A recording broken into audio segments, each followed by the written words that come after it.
cool. But so what are we doing here? Yeah, so today we have we'll have our first set of interviews. So you'll see this stream. You'll see part 2 of these, even though it'll be the other day of the conference. You'll see those on Thursday, so we can stick to our live stream schedule. But man, I think we have over 15 interviews. We've some fundraise announcements, some on-chain launching announcements, new products. Stablecoin issuance conversations, infrastructure. There's a lot of infrastructure. I mean, we've had in the room. Anchorage, we've had Lightspark, there's Dorado has some big news. There's Bitso, obviously. Bitso's Agora. been on. And shout out to those two teams, Bitso Business and Agora, for sponsoring this booth, getting us on base with this. Wouldn't be here without you guys. And of course, Dfns for presenting the show. Yeah, man, we're having a great time. So yeah, tune in. Like I said, you'll see part 1. I think there'll be how many interviews today? 10? Almost. Yeah. Almost 10? Yeah. And then, like I said, you see about the same tomorrow. But man, let's give them just a quick overview of just what this room kind of looks out the like room right now. Amazing space. If you haven't been to this before, it's definitely one. If you're a builder of modern money, this is a great room to be in. And Mexico City's awesome. So tune in for the rest of Stabledash. We're going to be cooped up in the booth, so we wanted to give you a sense of what was outside. We'll see you in the booth. We'll take a quick break, and then we'll dive into the show. Thanks for watching. See ya.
We are here at Stabledash Live in Mexico City, in the booth, powered by Agora. Facundo, thank you for joining us, head of Latin America for Agora. How's it going, man? It's been great. This is one of the better conferences. I'm always a big fan. We make sure to hit it. Last year was very productive, and I was like, Nick, we got to come back. So happy to be here with you guys. Yeah, man. Thank you for helping make this booth come to life. Let's just dive right into it. So first off, when we first met and just kind of getting to know your story, tell us a bit about the transition of like what you did at Tether, how that introduced you to stablecoins, deepen that part of your your desire to go build, and then how did that eventually lead you into Agora? Give us the story a little bit. Yeah, absolutely. I moved around internationally a lot, and so I think that gave me a little bit of a different perspective at the time. I think I was very interested in stablecoins at a time when maybe in crypto people weren't so interested in stablecoins and the more quote unquote fintechy use cases. I think those have always been very compelling for me. I think when you're in the US all the time, the financial system, the rails aren't perfect, but they work enough that it doesn't feel like there's something incredibly broken. And when you move outside the US and you're doing international stuff, et cetera, you really feel those pain points a little bit more. So it's something I always had the early perspective on. And yeah, I joined Tether, spent a couple of years there as country manager for Argentina, doing a lot of the work in LATAM, regulatory, some VC stuff, work with channel partners, the exchanges, people who own the end user. And then, I'd always known Nick, met Nick through Rob, both of whom are, amazing, great guys. Dragonfly, yes, Dragon, the one and only. And they led your original round. Yes, the seed. Shout out Dragonfly, amazing people. And Rob sold Nick an Agora to me, which wasn't a particularly hard sell. I'd met Nick in Buenos Aires actually, and I think he was incredibly driven, and he really got what makes stablecoin work, what makes stablecoins work, and what doesn't make them work.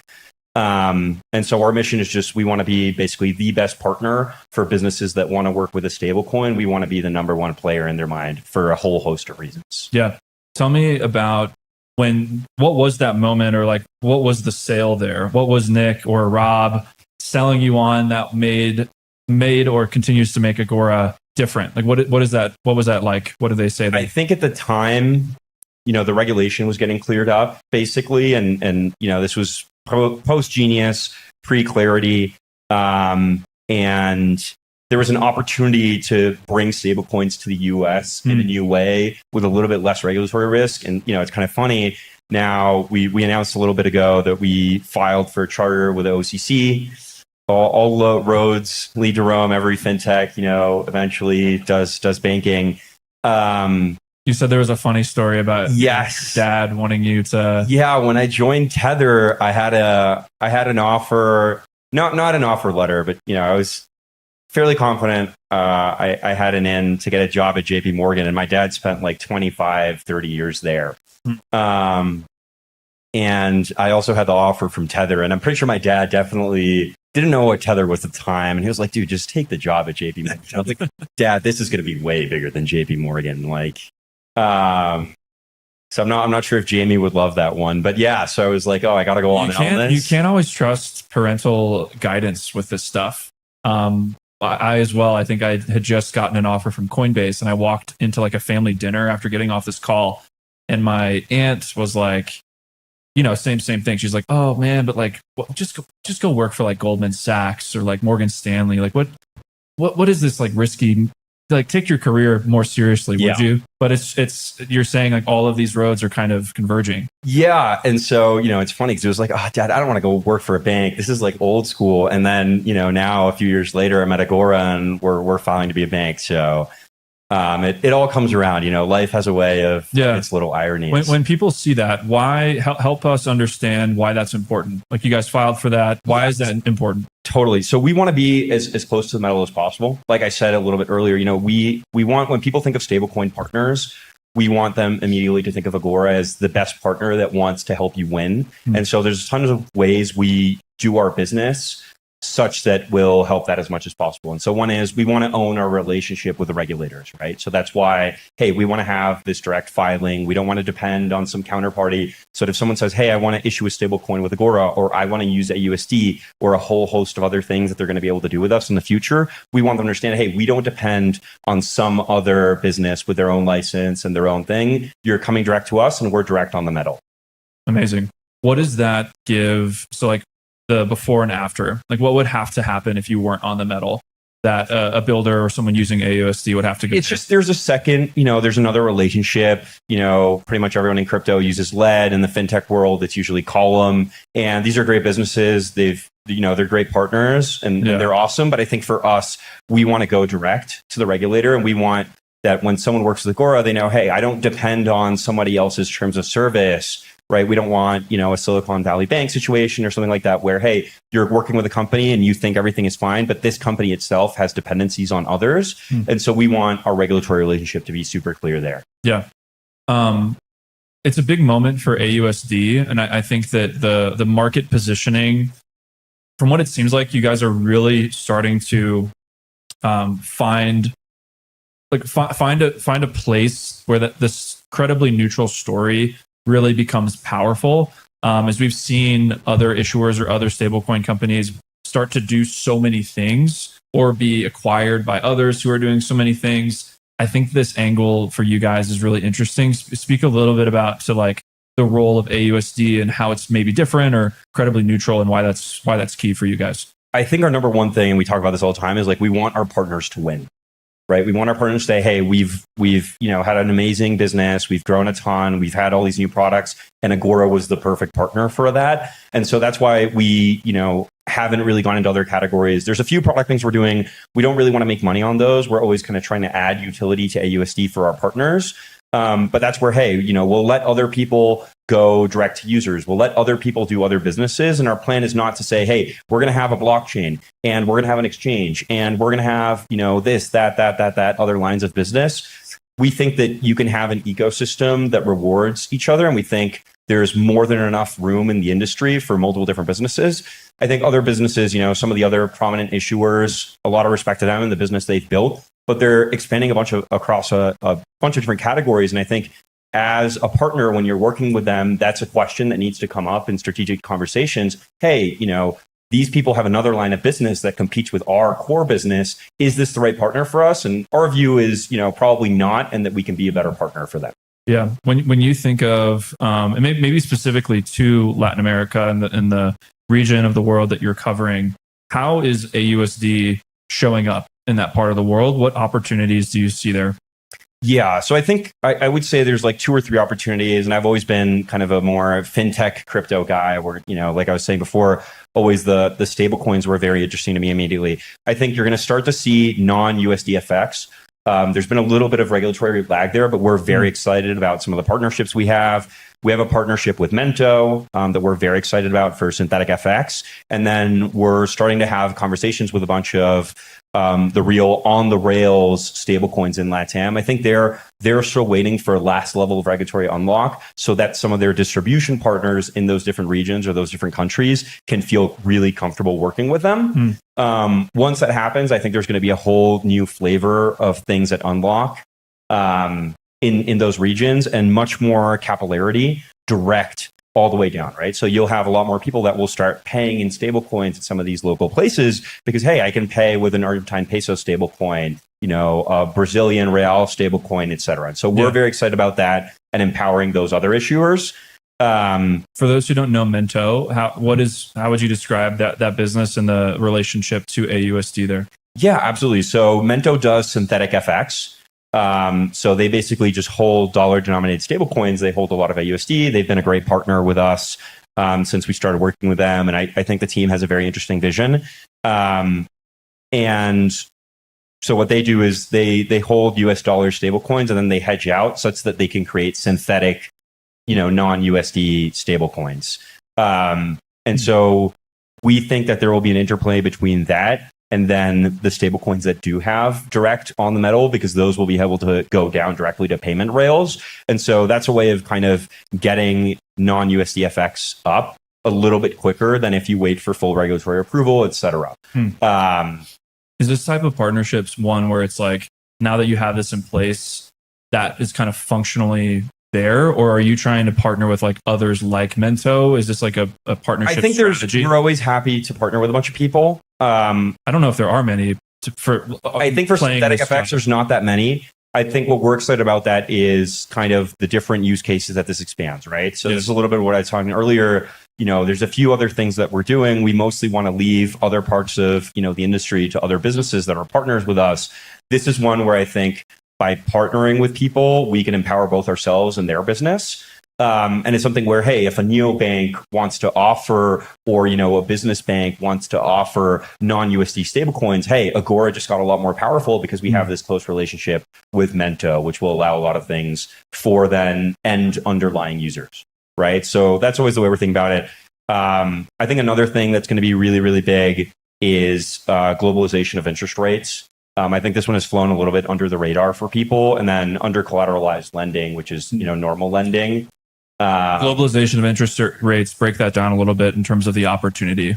Yeah, absolutely. So, in the US, interest rates are usually a little bit lower than globally. And then in the rest of the world, usually they're a little bit higher, particularly in areas where crypto has a lot of adoption, or stablecoins have a lot of adoption, Argentina, Venezuela, Brazil, et cetera. These are places where interest rates are usually systemically a little bit higher. Yeah. And so there's an interplay there where if you're doing collateralized lending, say against BTC, or say, for example, something that's very common in Argentina is you'll hold dollars and take a loan out against those dollars as collateral and then spend the pesos that you get from that. Yep. And so I think those use cases will start to be, as some of the friction and the infrastructure gets a little bit better, I think that will start to be an incredibly compelling use case, particularly because the interest rates will be so much more attractive than locally. And then as well on the deposit side, maybe a little bit less sexy, but still super interesting. And economically incredibly interesting for the end users. I think that the interest rates will always be a little bit higher, and you'll have less risk, right? If I'm lending in a Brazilian, if I'm lending out my dollars in a Brazilian market, I have Brazilian bank risk, right? Whereas if I just, hold, a stable coin and then I receive some form of rewards, or I'm in an earn program, I'm in a vault, et cetera. Hey, maybe I feel that I have less risk, or I have a better risk return. I do think there you want to be careful about the risk return. And there have been some things. We always think about building a business for 10 or 20 years and not for 2 or 3 years. Yep. And so one thing we've kind of shied away from is looping. We haven't really tried to inflate market cap with looping or any of that stuff, which I know can be super attractive for an issuer because you can make the number go a lot higher. But we want to really have kind of a more sustainable market cap and sustainable growth. Are there any other pitfalls that you, as an issuer, are really careful not to fall down? Like looping is a really good example. Are there any other common pitfalls or key things that you see Agora strategically not doing that seems really important?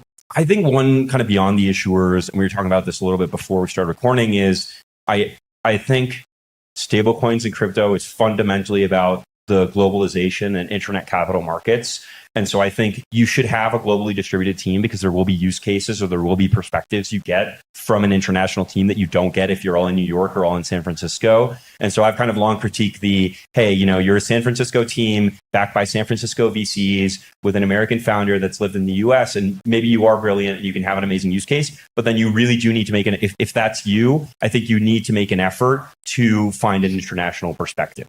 I think some companies have managed to be in the US, have US investors, US team, and have an international perspective. And those teams have done very well. And I think some teams have gone really into the US, and I think that'll start to show over time. Last question. What did you learn from Tether's go-to-market in terms of doing that? What, from my perspective, was extremely well, a very localized, very targeted, boots on the ground across the world. It seemed like they really were thoughtful around that. What was the key learning there, or one of the either that specifically or other things that you felt like that part of your journey is helping you bring into Agora now?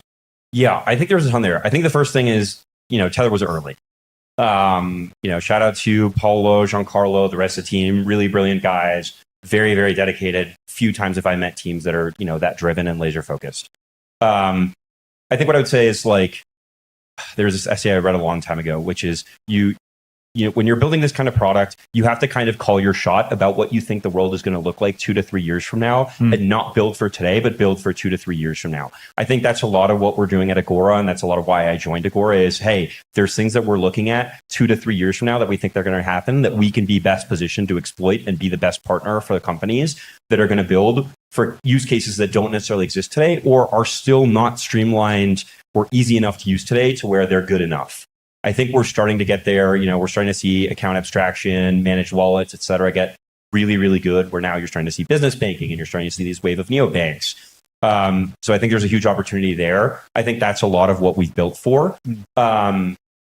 I think the last thing I would say is localized. And so we have a totally international team. We have Constantine and Briege in Europe and the UK. We have Patrick over in Asia, myself in LATAM. Nick has always gone super international. And so we believe in working with non-US businesses and being their US leg. There's a lot of relationships that we can bring to bear there. And like I said, we always want to make our partners win. And so if that's, hey, we'll tag somebody in, we'll bring in another partner from another part of the business, like I said, with Minteo, like we've done with Accountable. There's a lot of these different partnerships that we've done where it's not necessarily about what's going to happen right away, but it's about, hey, if we combine, Minteo and Agora and this other business, that's going to be amazing. That's going to really empower partners that want, USD stables, but also non-USD stables in their apps. Or, with Accountable, hey, that's really going to empower a whole series of businesses that need things from them, but also need a stablecoin that's aligned. So that's always kind of been our perspective, building for what's going to come. And then, like I said, kind of ruthlessly saying, how can we be the best partner for other companies? Perfect place to end. This was fun. I know it goes by quick. Super great. Always great to chat. Big fan of the show. First time calling in, sitting in. Thank you for having me. You got it, man. That was our exclusive live conversation with Facundo, head of Latin America at Agora. We're going to take a quick break and then we'll be back with another great conversation. See you soon. Cool. Perfect. Pleasure, man. It's getting a little warm in here, isn't it? Yes.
All right, we are back for another amazing conversation. This is Drew from Stabledash. We've been having an awesome day here at the Stablecoin conference powered by Bitso Business.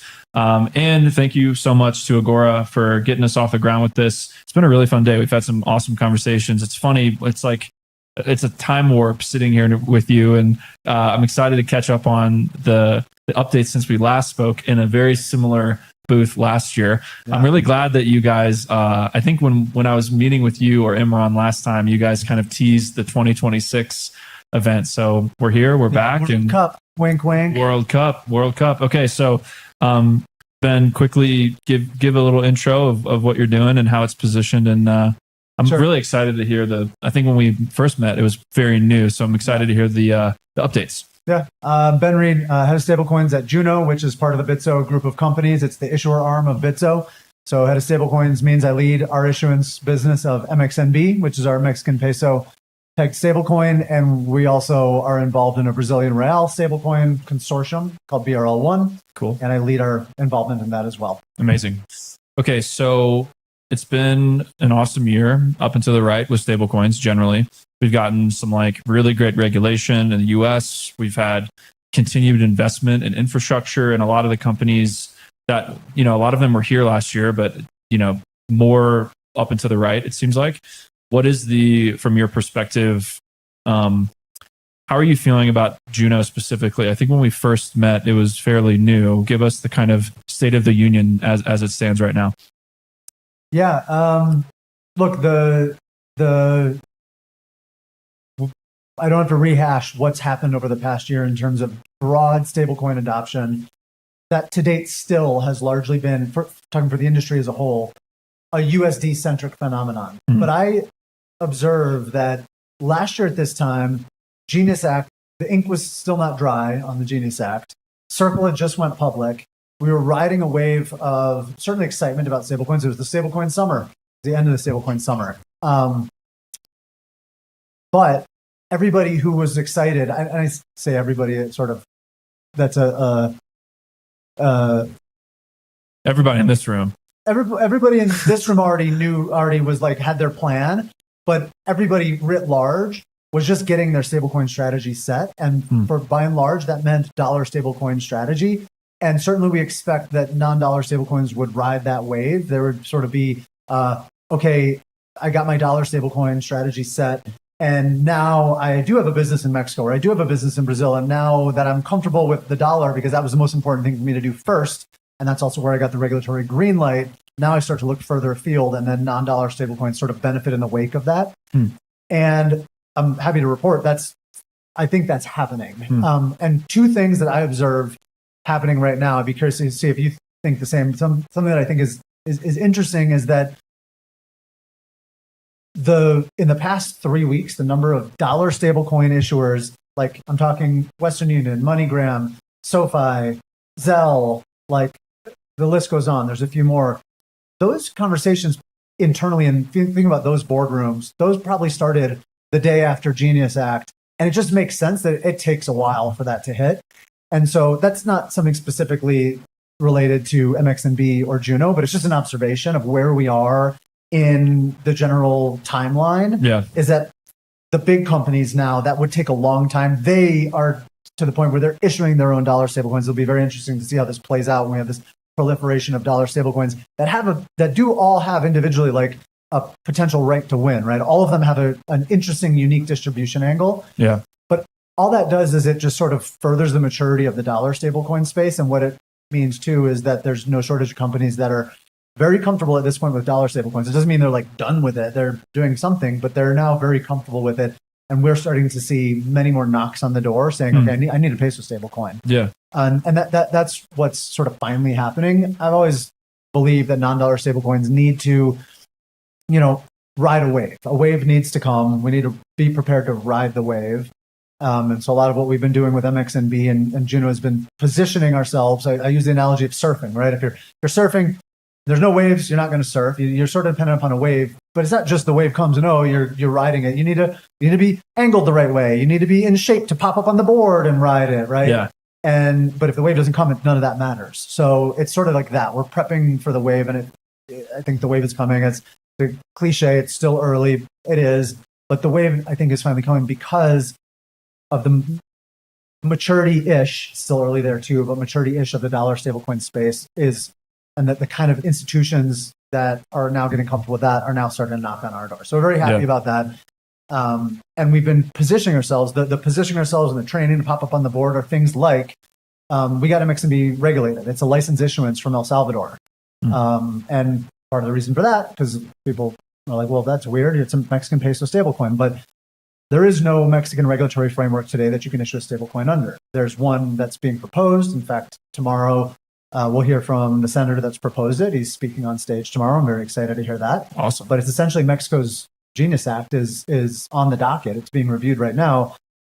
But as of now, there is no framework that you can issue a stablecoin under. And we wanted to make MXNB, our goal is to make it the de facto on-chain peso. Some of that comes from trust. Some trust comes from being simply issued by a Bitso company and the trust that the Bitso brand has built up over the past 13 years.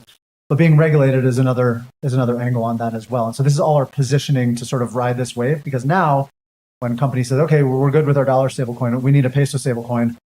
Okay, what's our options? Oh, there's one that's issued by Bitso. It's regulated. Oh, okay, like game over. Let's knock on their door. And that's kind of what's starting to happen. So very happy about that. Yeah. So I like the kind of metaphor of surfing and riding the wave. What are some of these actions that you right now are doing to position yourself and start like paddling in the water? Like, what are some of these right now in this moment specific, like regulation's awesome. I'm excited for that.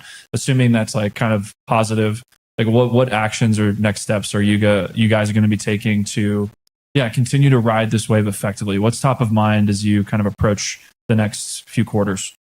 So one of the things is simply trust by distribution and by partners that are like large partners that are starting to adopt MXNB as like their peso stablecoin, and the signaling that comes from that. Now, without spilling the beans on some coming partnerships that are going to launch or saying too much, I'll give some examples because people ask this. I'm sure this might be a question you would ask, is like, well, what are the use cases you're seeing for peso stablecoin? And I always have to explain, there's a misconception where people are like, it must be cross-border payments because so much of this conference is cross-border payments. It's not.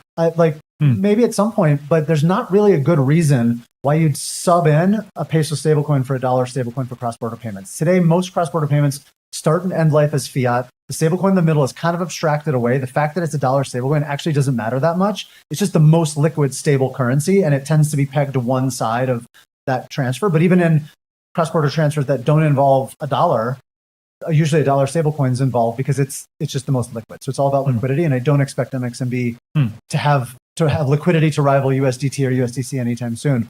So it's not payments. The Mexican financial system, whether it's cash or cards, like generally works well enough to pay at a merchant. I don't expect your average Mexican to pay for their coffee with MXNB.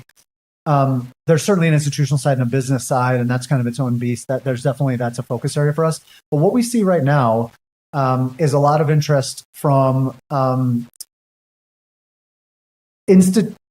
platforms.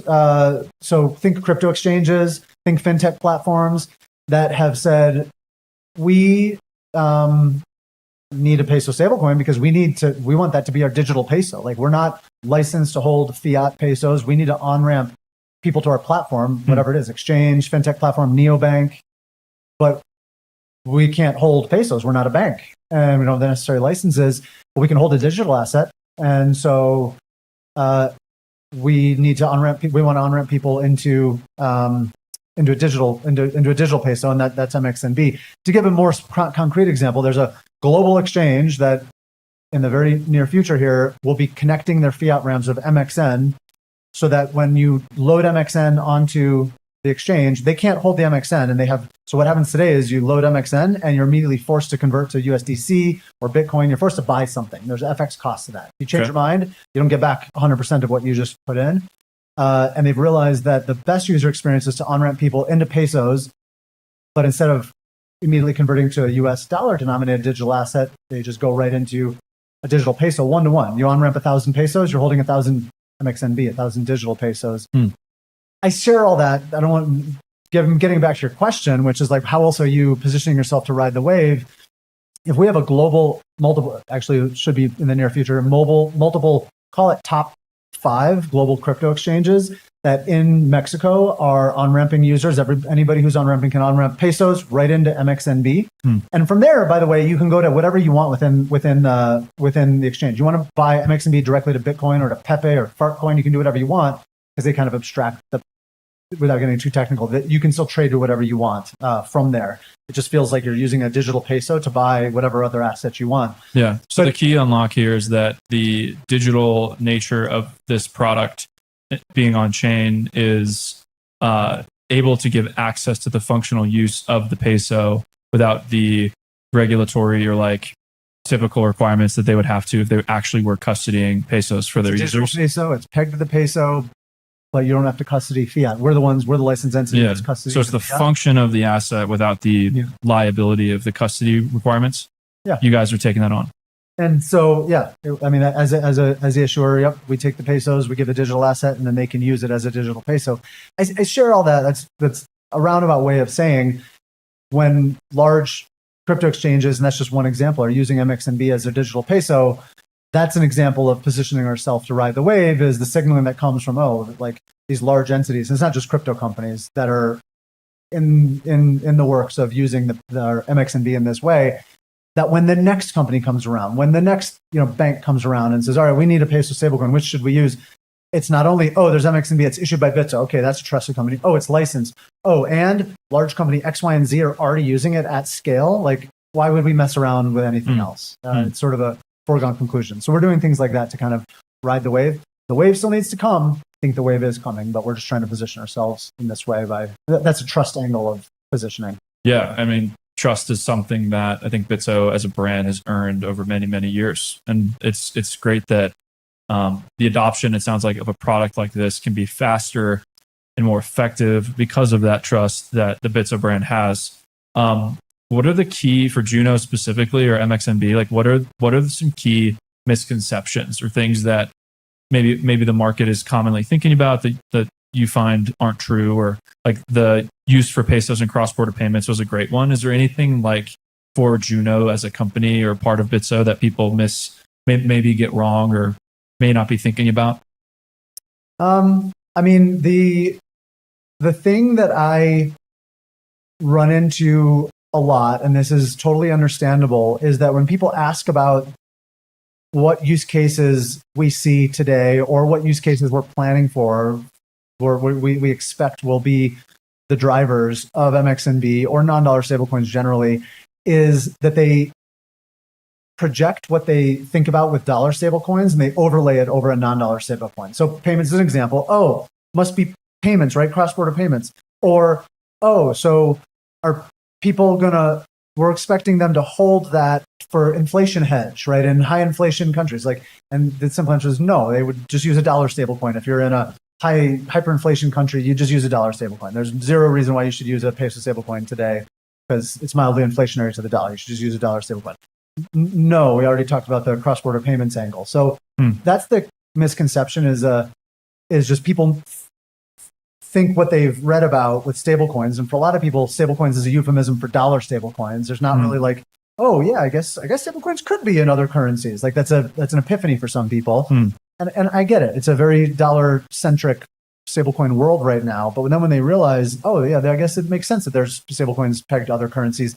Then they say, well, what are the use cases? And they take the dollar stablecoin use cases and they overlay it and they say, is it those things? And the answer, again, is no. So another use case that is unique to pesos is on-chain credit. So we're announcing here, technically tomorrow, that we have an MXNB Morpho Vault live. So it's the first MXN denominated on-chain credit lend borrow vault on Morpho, on blue chip lending protocol Morpho. It's in partnership with Morpho and Base, curated by Gauntlet, which is one of the top risk curators in the space. I was just talking to Nicholas and Matt before this, and they were kind of hinting at this a little bit. That's great. I mean, you got the dream team going. Yeah. And there's... But credit, you said, is the kind of use case. I mean, Morpho is lending and borrowing. It is peer-to-peer lending and borrowing. And there's a unique... That is something, peso-denominated lending and borrowing in Morpho or Aave or Fluid or one of these other protocols, that is something only a peso stablecoin can do. You can't have peso-denominated lending and borrowing with a dollar stablecoin. That's dollar-denominated lending and borrowing. You might say, okay, well, why does that matter? Well, for one, the rates in the Mexican market, which there should be correlation to, are just vastly different. The yield rate is higher and the borrow rate is much higher, and there's a much higher structural spread between lending and borrowing rates in the Mexican market. So what you would expect the behavior to be in a permissionless lend borrow vault that's denominated in pesos is you'd expect there to be some correlation to the fiat market, but actually compress the spreads because it's essentially peer-to-peer lending in a protocol like that. And that is an interesting and, in my view, potentially the sleeping superpower of non-dollar stablecoins. Because if that thesis doesn't just extend to pesos, it extends to real, and it extends to Colombian pesos and Argentinian pesos. Like it extends to any other currency, and in particular in markets where there are structurally high spreads in the market, meaning the amount you can earn on your excess capital and the amount it costs to borrow in a basic collateralized loan. In the US, that spread is 3.5% on T-bills, give or take, and 6 to 7% on a car loan. It's about 3.5 percentage points wide is like what I would call like the lend-borrow spread. In most LATAM countries, it's 10 percentage points plus wide. Wow. So there's structurally higher spreads. And if you put one of those currencies, a fiat-backed stablecoin, in a permissionless lend-borrow, and you let people lend peer-to-peer, there's no reason why the spread should remain 10 percentage points wide. They should collapse. But you need a currency pegged in the local, a stablecoin pegged in a local currency to have that phenomenon happen. And we'll see what happens. I think it will be an interesting test, but we're very excited to do that. And that's another example of something that we see both demand for as well as we're investing in. And that's has nothing to do with a dollar stablecoin or dollar stablecoin use case. I mean, don't get me wrong, dollar stablecoins are hugely used on Morpho. It's the vast majority of on-chain lending and borrowing is dollar denominated today. We think that it's a sleeping superpower of non-dollar stablecoins to unlock these markets and actually. Yeah. I mean, it's really what it is like tokenized markets for the world. Like we're thinking about, like stablecoins have really become this like wedge, whether for users or businesses, to start thinking about how capital markets and things like putting money on chain or putting different structured products on chain. Like there's so many flavors that this can take. And I've never actually had someone outline that so clearly to me. It sounds like what you're experiencing with pesos is something that for credit markets specifically, you see that happening for other markets as well. Like this is a playbook, or this is a theme that could apply to other countries or other types of businesses. As launch goes, we see it as a potential playbook, and we hope that additional non-dollar stablecoin issuers follow suit. There's a little bit of activity in on-chain credit that's non-dollar denominated, mostly Euro denominated, and there's a little bit around the edges of like Hong Kong dollar and stuff like that. But it is largely an untapped opportunity, and we think a potentially very big opportunity because again, US has the tightest structural spreads essentially in the world, maybe with Europe essentially the same, but almost everywhere else in the world for a variety of reasons, for regulation, for bank oligopolies, for rent-seeking intermediaries, for a variety of reasons, not all of them nefarious. There are usually structurally higher spreads in almost every other country. And that, in that case, you can then let people lend and borrow to each other in effectively a peer-to-peer manner governed by smart contract code. You potentially compress those spreads. So we'll see what happens. But yes, we think this isn't just a Mexican phenomenon. Yeah, and there's compression that will happen, but I'd imagine there's also like a lot of lucrative margin in the process of doing that for the people who are helping bring that to life. Like that seems like an opportunity in my mind that spread is so wide. Like it'll go down, but like imagining it certainly is an opportunity. We're focused right now on utility, utility that this can open, and then the revenue should follow. But yeah. Is this a Bitso business opportunity for these other markets in your mind, or do you see this more as like a kind of an invite for other stablecoin issuers to partner with you guys? Like, how do you think about that? Yeah, well, I think you mean Juno. Juno is the issuer of MXNB, and is this a Juno opportunity to issue stablecoins in these other markets? I think is what you're getting Correct. at. Yeah, I mean, we're open to partnerships. We have our hands full with our Mexican peso and Brazilian real stablecoins. Never say never, but it wouldn't be shocking if we started to see other things. Yeah. Interesting. Maybe we'll be here again next year, and who knows what we'll be talking about. I know this is brief, but Ben, it's always great to talk with you, and maybe we'll hopefully we'll both be at that the World Cup game tomorrow night. That'll be fun. Cheers, you there. All right, that was our exclusive conversation live here in Mexico City with Ben Reid from Juno. Thank you for the time, man. It's always a pleasure. Cool. Keep it rolling. Quick break. We'll be right back. Value transfer is nothing new. Hunt, gather, trade, expand. An exchange that's older than instinct. Where the strongest prevail and the fastest survive. The function remains as its form continues to accelerate forward.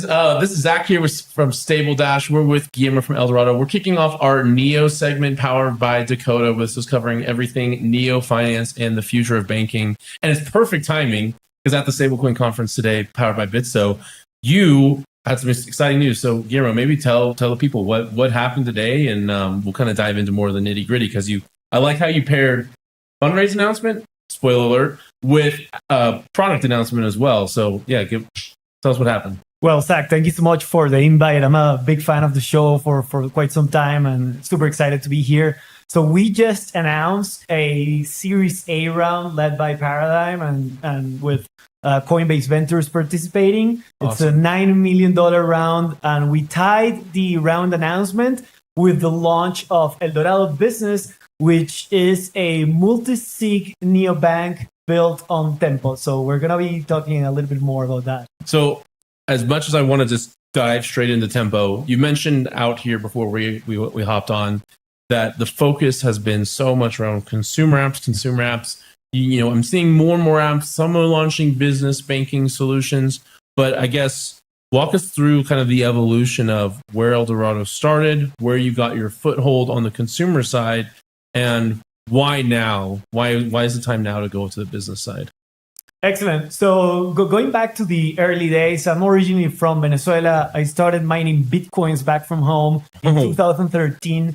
Actually, my first Bitcoin miner was the Antminer S1. Wow. I don't know if you remember that one. Was that a struggle to get in Venezuela, or was that a story in and of itself? It was certainly not easy. So we figured out that Venezuela was actually a pretty good country to do Bitcoin mining since electricity was nearly free at the time. So we started importing miners directly from Bitmain.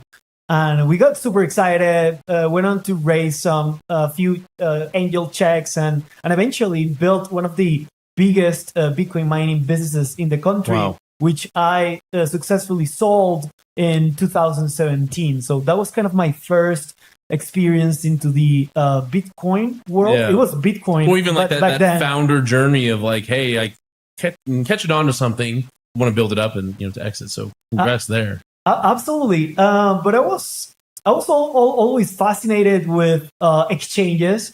I was an early user of localbitcoins.com. At some point, it became quite popular in Venezuela, in Colombia, Argentina, and some other LATAM countries.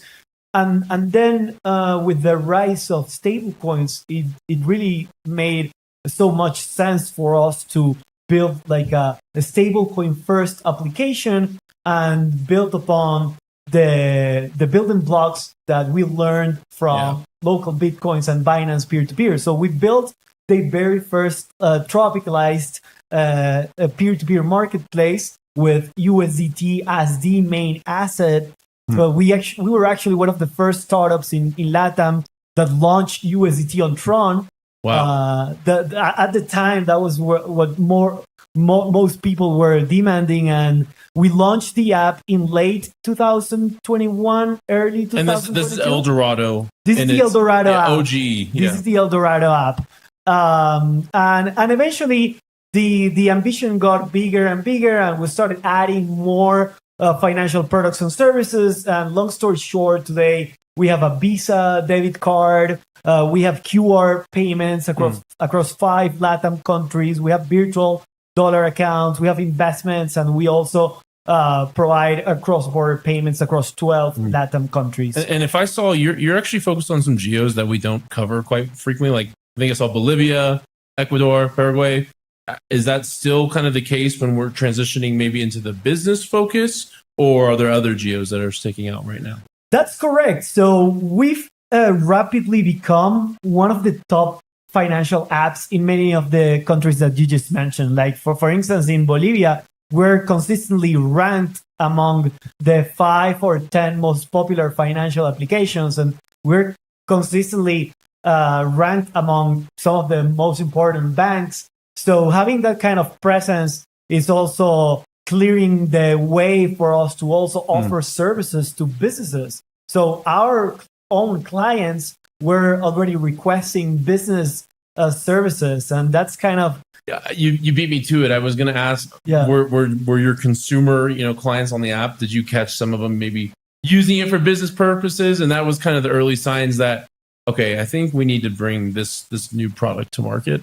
Absolutely. We have a bunch of people doing things like drop shipping, a bunch of importers, people who buy things from Alibaba, from all of these Temu, all of these like Chinese, like B2B commerce platforms, and that was a use case that became pretty clear to us.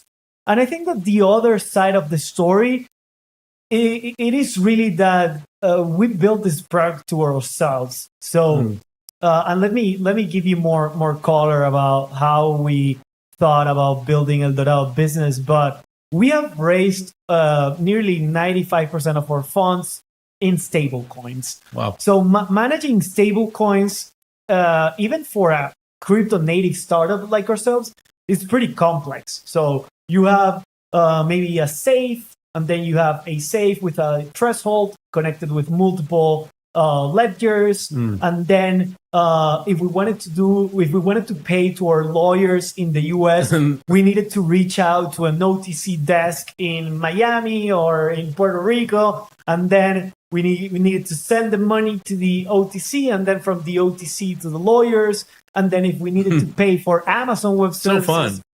We needed to like open a different account for having a card. And at some point we said to ourselves, like, this is insane. Like, how is it possible that in crypto today the only multi-sig solutions are Safe, MPC Vault, and Squats? I love those teams, and I believe they're doing great things, but there's the opportunity gap for building a much more like fintech oriented solution is huge, especially if you're targeting Bolivian businesses. Yeah, I was going to say, like, you know, we love Stephen and the Altitude team, and they've been great supporters of the brand, and we definitely don't buy into that it's a winner take all market here, especially when you're talking about, you know, these geos that look very similar. You know, we say LATAM, and we're like, well, you realize we're lumping in how many countries into that one word, and everybody has their own unique needs. Use cases may even sound similar with importers and exporters, but again, what they're looking for from a fintech experience may be different in Bolivia than, you know, maybe what they're looking for in Thailand or Vietnam if we're going to go complete opposite emerging market. One thing I'm excited about, like I said, and I think you mentioned this when you reached out to us, was, hey, we're also launching on Tempo.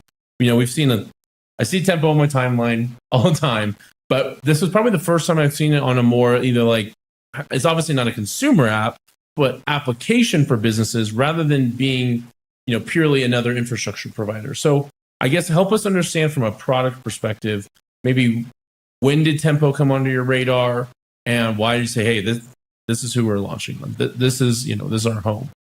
Excellent. So we've been working with the Paradigm team for over a year and a half, nearly 2 years. So we knew already plenty of the Tempo faults. We know that they're like some of the smartest faults in the crypto space, and they're also pretty payments oriented. Like the fact that Matt sits on the board of Stripe already opens so many doors in terms of like corporate relationships and also know-how in terms of building payment products. But when we decided to build this product, we knew that there was a big synergy in terms of leveraging a payments first blockchain, and then we became overly excited about the fact that they are building so many tools and such a good stack for the next wave of agentic payments. So that was kind of how the decision came through. And what about on the Forex side? Because I think they also have some native stablecoin swaps built in. Did that affect your decision, or is that right now it's still so young that it's like, hey, we just need to focus on dollar access? Yeah, totally. For instance, a cool feature on Tempo is that you get to pay transaction fees on stablecoins, on a set of stablecoins, and it's a fixed fee. So that's especially important because if you're like offering your service to a business client, like business clients don't understand about like gas fees. And and let me tell you something, like operating with Tron for so many years, like customers still don't understand why does it cost $1 at a certain Sometimes. point, and sometimes it costs like $5. You gotta love when the network's congested. Yeah. So that's pretty cool about Tempo. I think that the Forex side is still pretty early, to be honest. There are probably other chains with more developed, let's say, local stable coin liquidity. But we see that Tempo is definitely driving in that direction. Can you speak to privacy at all? And what is maybe Tempo building in this realm? Because I think we're seeing this along with, Solana. We've had people say, hey, privacy controls coming. We've obviously seen the rise of Canton. What role does Tempo maybe play in building out these privacy-centric features? Yeah, that's a pretty important piece of the Tempo roadmap. I don't know if privacy is already enabled, but they've been working on it for the past few months. The team is led by this guy Georgios, who is the CTO of Paradigm as well. So he's been one of the main guys building the privacy layer on Tempo. Yeah. You mentioned forward thinking as far as agentic, and I imagine you're talking about their MPP. Is that something that we should look forward to in the product? Is this something that that right now at the base level that you need to be preparing for? Because I think that's something we spend a lot of time trying to decipher is, where are we at in this growth cycle of the agentic conversation? You see these numbers growing. Is it real? Is it not? How do you think about agentic, maybe the intersection of business banking and agentic commerce? Yeah, I think that we're still in the very, very early stages, and honestly, our business clients are not even requesting like agents to pay for themselves. But I do think that eventually, especially the agentic payments driven by corporate cards is going to be a big deal. Tempo has a massive relationship with Bridge and Rain. Pretty heavily. So I've been seeing some pretty interesting use cases, such as giving some instructions to a card to manage token spend for AI models. So those are things that seem to be quite utopic, but those things are coming over the next few months or a couple of years. I guess last question as we get ready to wrap here. You mentioned importers and exporters, but I'm wondering, in this time building and getting ready to go with the business banking, have you had any client types that have come to you and that completely shocked you? Hey, this kind of wasn't on our radar, but we're excited to see that these are people that are now thinking about stablecoins and looking to us as a solution. Absolutely. So one of my favorite examples is actually a textile business from Paraguay who actually moves over the border to Argentina. They sell their products in Argentine pesos. They then go and buy USDT or USDC, and then they swap again to Guaranis in Paraguay. So these are the types of businesses that you would have never expected to be using stablecoins even 2 or 3 years ago. So really, I mean, we are here at a stablecoin conference, and that's why we are leading with the multi-sig communications and so on. Right. But to our businesses in Spanish, we talk in a completely different language and with a completely different tagline or one-liner. So they don't care too much about multi-sig. They just care about having access to a truly global account that they can use for their international operations. So then what would your go-to-market motion look like with this banking? How do you get on other textile businesses' radars?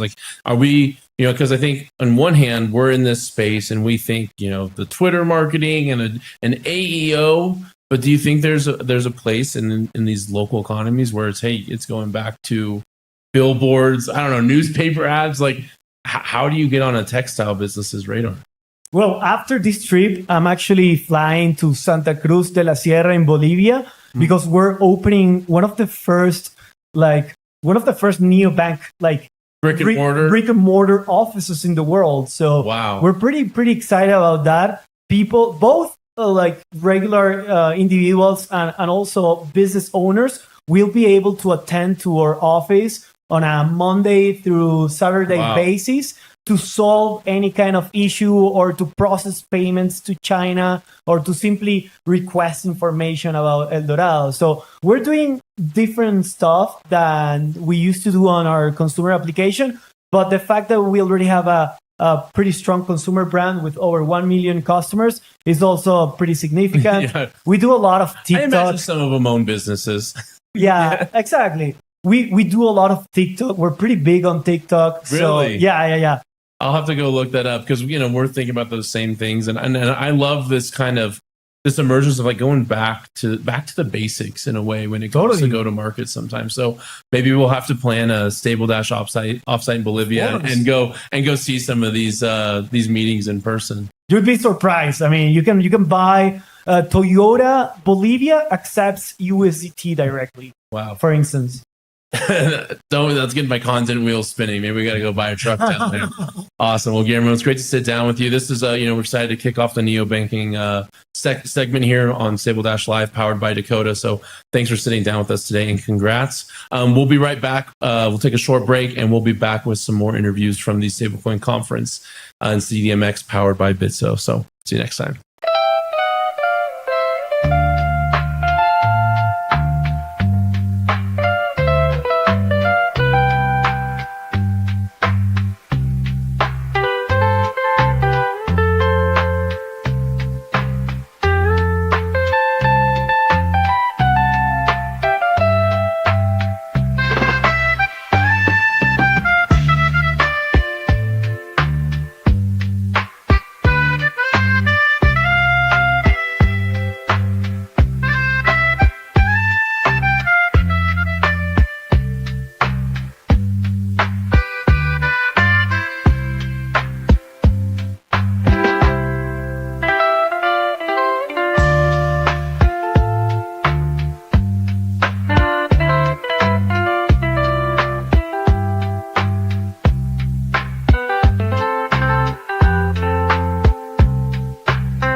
We are back for another Stabledash live conversation. Really, really excited for this one. It's a really big day for UTB. We are here with the man. You were just on stage, right? Or is that true? I was not on stage. But are you going to be? I will be on stage. Someone was just saying, is that the guy who's going to be on stage with this big news? Tell us, give us your intro and what happened today and all Sure. the, So, all the as bumps. you mentioned, Scott Beck with United Texas Bank, based out of Dallas, Texas. I'm the chairman and CEO of our financial holding company, UTB Financial Holdings. We own 100% of United Texas Bank. The big news today is we are a 40-year-old bank based in Dallas, Texas. But after working for the past year, we are now officially a national bank. We are no longer a state chartered bank. We have made the migration to be a national bank. So we are super excited to join the OCC. That's awesome. This is a really perfect timing for both sides because actually right now we're launching a strategic partnership with Dakota and Neo. It's all about Neo banking and the transition of like both new entrants to the banking conversation on chain, but also companies that have existed and are coming into, really continuing to innovate and bring more of what a traditional banking business looks like now on chain. So you guys have been, from what we were talking about, such a crucial foundational layer for so many companies, even in this room. Give us a little bit of the framing around the role that the bank has played with even just the room here today, like what with Bitso and some of these other companies that you've been able to support so far. So the role really revolves around US dollar clearing. It's how either financial institutions, whether they're banks or digital asset companies, have the ability to access the US dollar. And traditionally, the accessing of the US dollar, if you're a US company, is easy. You can have a US bank account. If you're a digital asset company, right, or you're a foreign bank, not so easy to get a bank account in the United States. And really, that all centered around the fact that the money center banks, the JP Morgan, Wells Fargo, Bank of America, are the ones that really controlled that. And there was kind of this idea of the great debanking. We heard of choke point 1.0. We heard of choke point 2.0. Well, choke point 1.0 was really about 15 years ago when all of the large money center banks debanked a lot of these foreign banks. And so United Texas Bank really specializes in, for the past 10 years, as I mentioned, we're a 40-year-old bank based out of Dallas, but for the past 10 years, we've been banking foreign banks. And that really, over the past 7 years, got us into banking crypto companies. Crypto companies that are either domestically based or foreign crypto companies. As you said, a lot of the customers are here at the conference today. Yeah. So we're here, and again, we're here live in Mexico City at Stablecoin conference powered by Bitso Business. Let's just dive into specifically today's news. I think this is like a very pivotal moment for the business. Tell us a bit about what this unlocks for you all and the specific, what happens now? What is now possible that you go from state to federal? What does that mean? It's a great question, Drew. The biggest component is the consolidation of regulation. And that's, I think, you can't really say too much about that without actually talking in terms of how this ecosystem works. The ecosystem is effectively powered by the banking system at the end of the day, right? Because at the end of the day, you still have to have an on-off ramp into US dollars. Now, certainly, all of us that are here today, all of the people that are at the Stablecoin conference talking about Stablecoin and the opportunities that lie to be outside of the banking system. But even a stablecoin itself is backed by some kind of a fiat currency. It's either backed by US Treasury, it's backed by the US dollar. If it's in a foreign country, it might be backed by their foreign currency, like the peso, let's say. And so what this changeover from us, from a state chartered bank to a national bank, is that the smaller regulatory bodies of each of these states have less of an understanding of how global money movement works. And so us being a 40-year-old bank in Dallas, Texas, the regulating body that we had from the state was very much focused on us being a community bank in Dallas, Texas, not necessarily serving a global infrastructure business, or certainly the money movement business. So in an example, we move $10 billion a month of US dollar clearing. Citibank, who is a money center bank, moves $1.2 trillion a day, right? And so these numbers are pretty big. Yeah. But what the advent of digital assets, money movement, stablecoin allows, the advent of us moving from state chartered to federal, really gives us a consolidation underneath the OCC, which is part of the U.S. Department of Treasury. Yeah. And the largest money center banks in the United States, like a Bank of America, for example, is regulated by the OCC, the U.S. Department of Treasury. So we used to be the only fish in the state of Texas Department of Banking pond. Now we're a small fish in a much bigger pond. Yeah. But we like the company that we have with these money center banks. Yeah. There's been a lot of focus on the banking conversation in the last 6 months. It seems like this, you have new entrants coming into this conversation. You have the companies recently who have also just been very focused on serving crypto companies with banking products. But you guys really seem to stand out in terms of the history that you have and the perspective that I'm sure that comes with. What advantage do you see the UTB bringing to the conversation, given the history you have and maybe some of your personal background?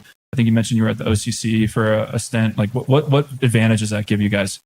So the biggest advantage is actually just doing the business. Really being a foreign correspondent bank and watching how money movement and being that facilitator of money movement for foreign financial institutions.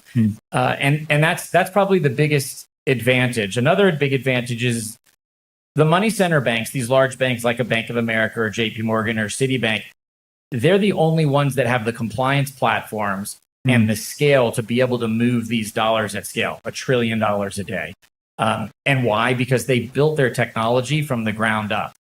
And so of the 4,300 banks in the United States, all of them but a few rent their technology from like a Jack Henry or a Fiserv or an FIS. We've built our technology from the ground up because we had to. There was no technology to rent. Jack Henry, Fiserv, and FIS do not have a compliance platform for foreign correspondent banking. And so what we announced 2 weeks ago was really the backbone of what United Texas Bank has. So it's compliance first, which is our UTB Prism Sentinel platform, which is really the ability to watch what's going on as that money is moving. That is what you need in order to be compliant under US banking regulation. The second piece of that is our UTB Atomic Network, which I'm proud to say is now live. And we have the ability to do 24/7 real-time settlement of fiat. So for those that are listening today that were around, pre-COVID, pre-Silicon Valley Bank, Signature, and Silverbank going up or under, there used to be two real-time settlement networks that existed, Signet and Sen. So the Silvergate Exchange Network and the Signatures group as well. RIP. Yep. RIP. That is what UTB Atomic is. And so UTB Atomic is this real-time settlement platform, which really can provide that backbone for stablecoin on-off ramping. Yeah, that's really big. How do you compare and contrast the structure of those two like previous examples that didn't work or had, existential struggles? How do you compare that to how you're building this system and, building a successful outcome that doesn't end in that outcome? So to be clear, Signature, Silicon Valley Bank, and Silvergate didn't fail because of their digital asset components or their real-time settlement network. The real-time settlement network was actually fairly innovative and strong. It was very well adopted. Right. Yeah, Very well adopted. People loved it. People were relying on it. Like builders loved it. Developers loved it. So what didn't work? What actually happened? So what happened to them is that they forgot banking 101, which is don't mismatch your assets and liabilities.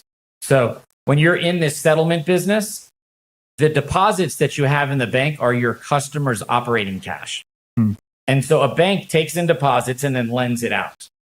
Well, if you mismatch the timing between when that customer needs their money back and how long you just lent the money out for, you have a problem. Yeah. And so that's banking 101. And so at United Texas Bank, since the very beginning, and you asked about my history, I've actually been in the digital asset business for 13 years. So I have a background in computer science and a master's in accounting. I actually grew a fascination 13 years ago with digital asset mining. So I've started building my own mining rigs, which means I've been through 7 or 8 crypto winters. We're in one right now. Yes. Right. And so I knew that when we started in the digital asset business 7 years ago. So I was unwilling to lend out any money that we have of our clients that is actually for operating. Okay. And so this business we're talking about settlement, that is the key differentiator between why. Remember, we were doing this when those banks failed, right? We didn't fail because we weren't mismatching our assets and liabilities. Okay. So we've seen the story unfold before. We're not going to make the mistake that they made. We didn't make the mistake. We were doing it back then and didn't make that mistake then. And we'll continue to, advance that ball. But from a tech stack perspective, the real-time settlement network, UTB Atomic, that's what everybody's going to be settling on. Okay. Talk a little bit about just to really help people understand, maybe companies who would be wanting to partner with you or understand how you can unlock these types of functionalities. Might be helpful to share a real use case or case study of like maybe someone in the room right now or someone who's worked with you all in this way. Could you walk through, maybe an existing example that could be helpful? Can't talk about our existing customers, right? Because we are a bank. But I can give you an example of the type of customer. Sure. So you take an exchange. I guess you could talk about a Bitso. I'm not going to, because obviously we're here at this conference. We work with Bitso. But they are not a US dollar clearer in the traditional sense of what I'm going to describe, because their customers are all non-US based customers.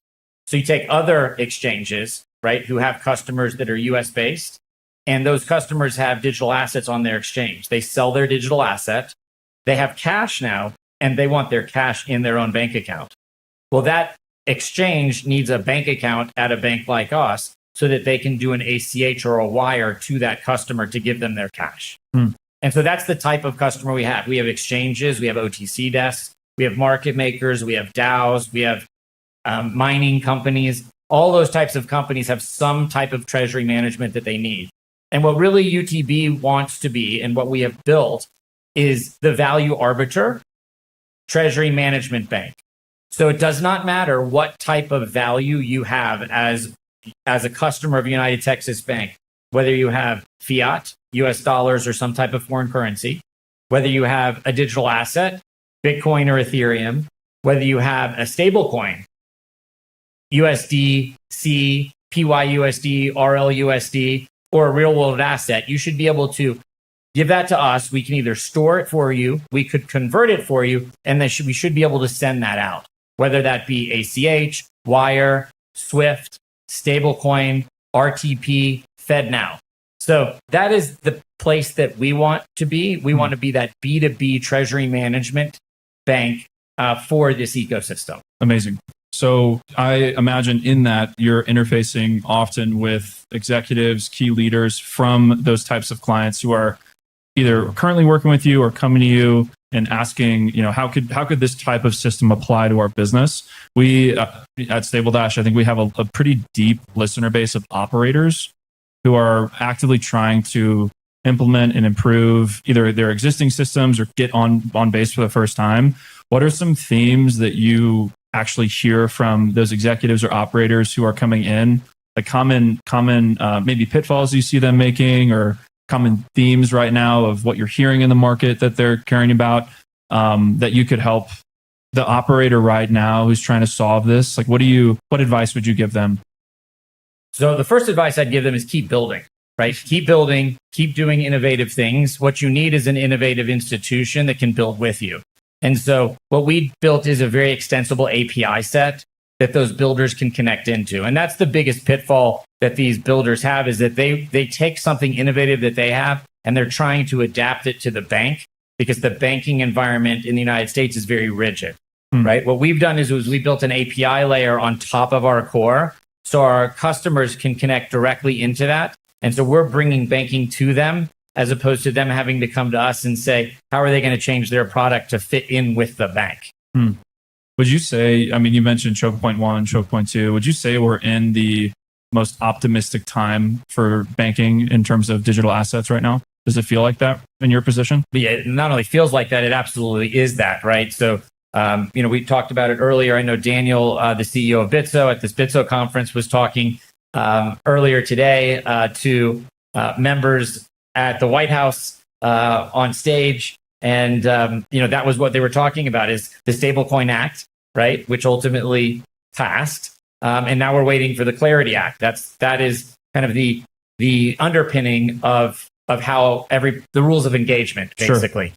And so it's absolutely optimistic right now. I think whether or not the Stablecoin Act gets passed, whether or not it gets passed in one shape or this is certainly the best time ever to be in finance, and it's certainly the most exciting. And I think the other piece that we didn't even touch on is the advent of artificial intelligence. Oh yeah. And how AI is really being brought into the forefront in terms of optimizing what's happening within banking. Yeah. And so we've embedded AI both into our UTB Atomic and to our Prism system. And so the ability to bank an ever increasing amount of foreign financial institutions and groups, just corporates that need to move money in foreign countries with US dollars, it becomes that much easier if you know how to use the AI tools. Yeah. And that's what we're doing. Yeah. Compliance, from my seat, we're seeing a lot of like AI overlap with compliance specifically. Is that where like a core pillar that you're seeing that takes shape? 100%. For far too often, and it really goes by a need of necessity, you have to have thousands of people inside of a Bank of America in order to actually have a compliant program. Yeah. Right. But a lot of that is because it's such a volume of data. Let's say at Citibank with $1 trillion a day coming through. How can any one or any thousands of people be expected to see what's happening with all of that data? But with machine learning, that's where that had a tectonic shift. And then this is the next stage with artificial general intelligence. I should say artificial intelligence. We certainly don't have artificial general intelligence yet. At least we don't think. Although Anthropic just had to pull 2 things off the shelf. So I don't know what happened with that. But ultimately, that's kind of the next phase. That is what's happening now. And to your point, Drew, the compliance, if you have a compliance first mindset, really great things I think can happen in this environment for digital assets. Yeah, there seems to be a really like powerful cost center of that, what that typically has looked like compared to the new version of savings that a system using this will implement. So I'm excited to see more of that. I guess question for you around the stack. It sounds like you've built and owned and you spent a lot of time actually architecting these core systems internally. Are you able to speak a little bit about the core? Like one of the key sponsors, for example, for Stabledash is a company called Dfns, and they do like core banking infrastructure for wallets, and like similar to Fireblocks and some of these other companies, like really focused on like the technology layer of account provisioning, security. Like, are you guys working with folks like that, or people in that position, or is it actually truly a lot of this is getting built in-house by your teams? More the question behind the question is like, are there certain companies that you've been working with under the hood to help make some of this happen, or where does that start and stop in terms of the bank specifically? Yeah, so from a bank perspective, most of what we're doing has been on the fiat side, supporting the digital asset businesses. Okay. And so from a digital infrastructure perspective, we've had to interoperate with many of the names that you just said.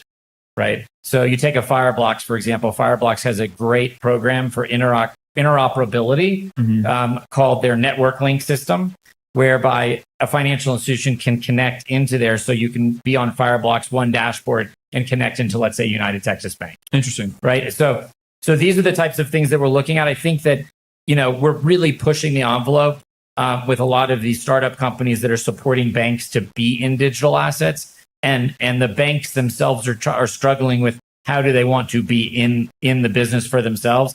They're not necessarily doing what we're doing, which is supporting foreign correspondent banks and supporting the digital asset ecosystem. Most of these banks that we're talking about thinking of going into the business are supporting their customers to access digital assets. And so I think that's kind of the disconnect. I mean, I think there will be a convergence where that happens. Right now, it's happening much more of digital asset provider to digital asset provider, an exchange to an OTC desk, a market maker to an exchange. This is where the connectivity is. This is where the settlement is. And then, like I said, I mean, we're very big into foreign correspondent banking also. So that has to do a lot with money movement. Again, Bitso was talking about that, the corridor between the United States and Latin America. How do you move money back and forth? Well, it's great if you use stablecoin, but once you move the stablecoin cross-border, somebody still wants a peso. And when it goes the other direction, somebody might still want that US dollar. So deeply embedding stablecoin also then into the actual payment utilities. You've seen some things happening with Bridge or Visa or MasterCard where you could actually swipe and use a stablecoin. When the digital infrastructure actually evaporates from the consumer seeing it, that's when you have parity. And the best way I can describe that is if we go way back and we think about HTTP, right? The internet, you don't know that HTTP or the underlying technology that's powering that is what's running FaceTime. You just get on your iPhone and FaceTime works, right? And so that's what needs to happen. It's happening more and more. It used to be really difficult 13 years ago to spin up a wallet and actually move your keys and move your fiat back and forth. Now there's lots of companies that can help you do that. And to a consumer, the consumers want it easy. They want it to just work. And so I think that's what's so exciting to me is what we see happening. And as a bank, we want to help support these innovators with their treasury management so that they can continue to do that. Sure. Last question for me. You've spent a lot of time as a technologist. You've seen these types of, I would say, advances and trends and rises and falls throughout, I'm sure, your career. When you look at the buzz of this room and the kind of stablecoin hype cycle that we find ourselves in, even though from like you mentioned, the price token wise, price wise, it is suppressed, but like it does feel like there's a ton of capital coming into startups in this space, things like that. Yes. What do you see as like parts of this conversation that are extremely valuable that like maybe companies and use cases that you see as just like obviously not going anywhere versus, hey, this kind of reminds me of like 2001 or like .com bubble stuff. Like, are there any like, from your perspective, seeing everything you're seeing, things that seem like obvious wins versus, hey, maybe I don't know about this, but this kind of seems a little overhyped right now? Well, I think you're seeing really some of the larger bellwether companies. You keep coming back to a Fireblocks. I mean, there are some companies that are the Amazon of digital assets, right? You need some type of an infrastructure wallet system. Fireblocks is clearly looking like they're going to be one of the winners, right? There's other areas like stablecoin, right? There's a lot of groups saying we're going to do the next great stablecoin, but there aren't going to be umpteen gazillion stablecoins that are out there at the end of the day.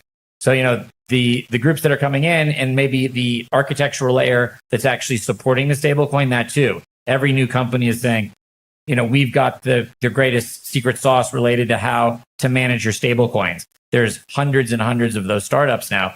Ultimately, there will only be a few, right? And so I think as you see the market landscape continue to evolve, that'll continue to happen. And go back to the Amazon example, right? Everybody was a .com during the .com boom, the .com bust, and some great things came out of that. Yeah. Scott, this was really fun. Thank awesome, you for Thank the you. conversation. We're going to be having many more conversations around just everything that's going around banking, innovation around that space, digital assets, traditional companies coming into that, continuing to innovate, new companies that are building applications and neobanks coming into this. So we'll continue following this on Neo, powered by Dakota. Well, we're going to take a quick break and we'll see you again shortly. Thanks for watching Stabledash Live. Thanks, man. Drew. Take care.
I am so excited for this one. We are back for another amazing conversation with David Marcus, CEO of Lightspark.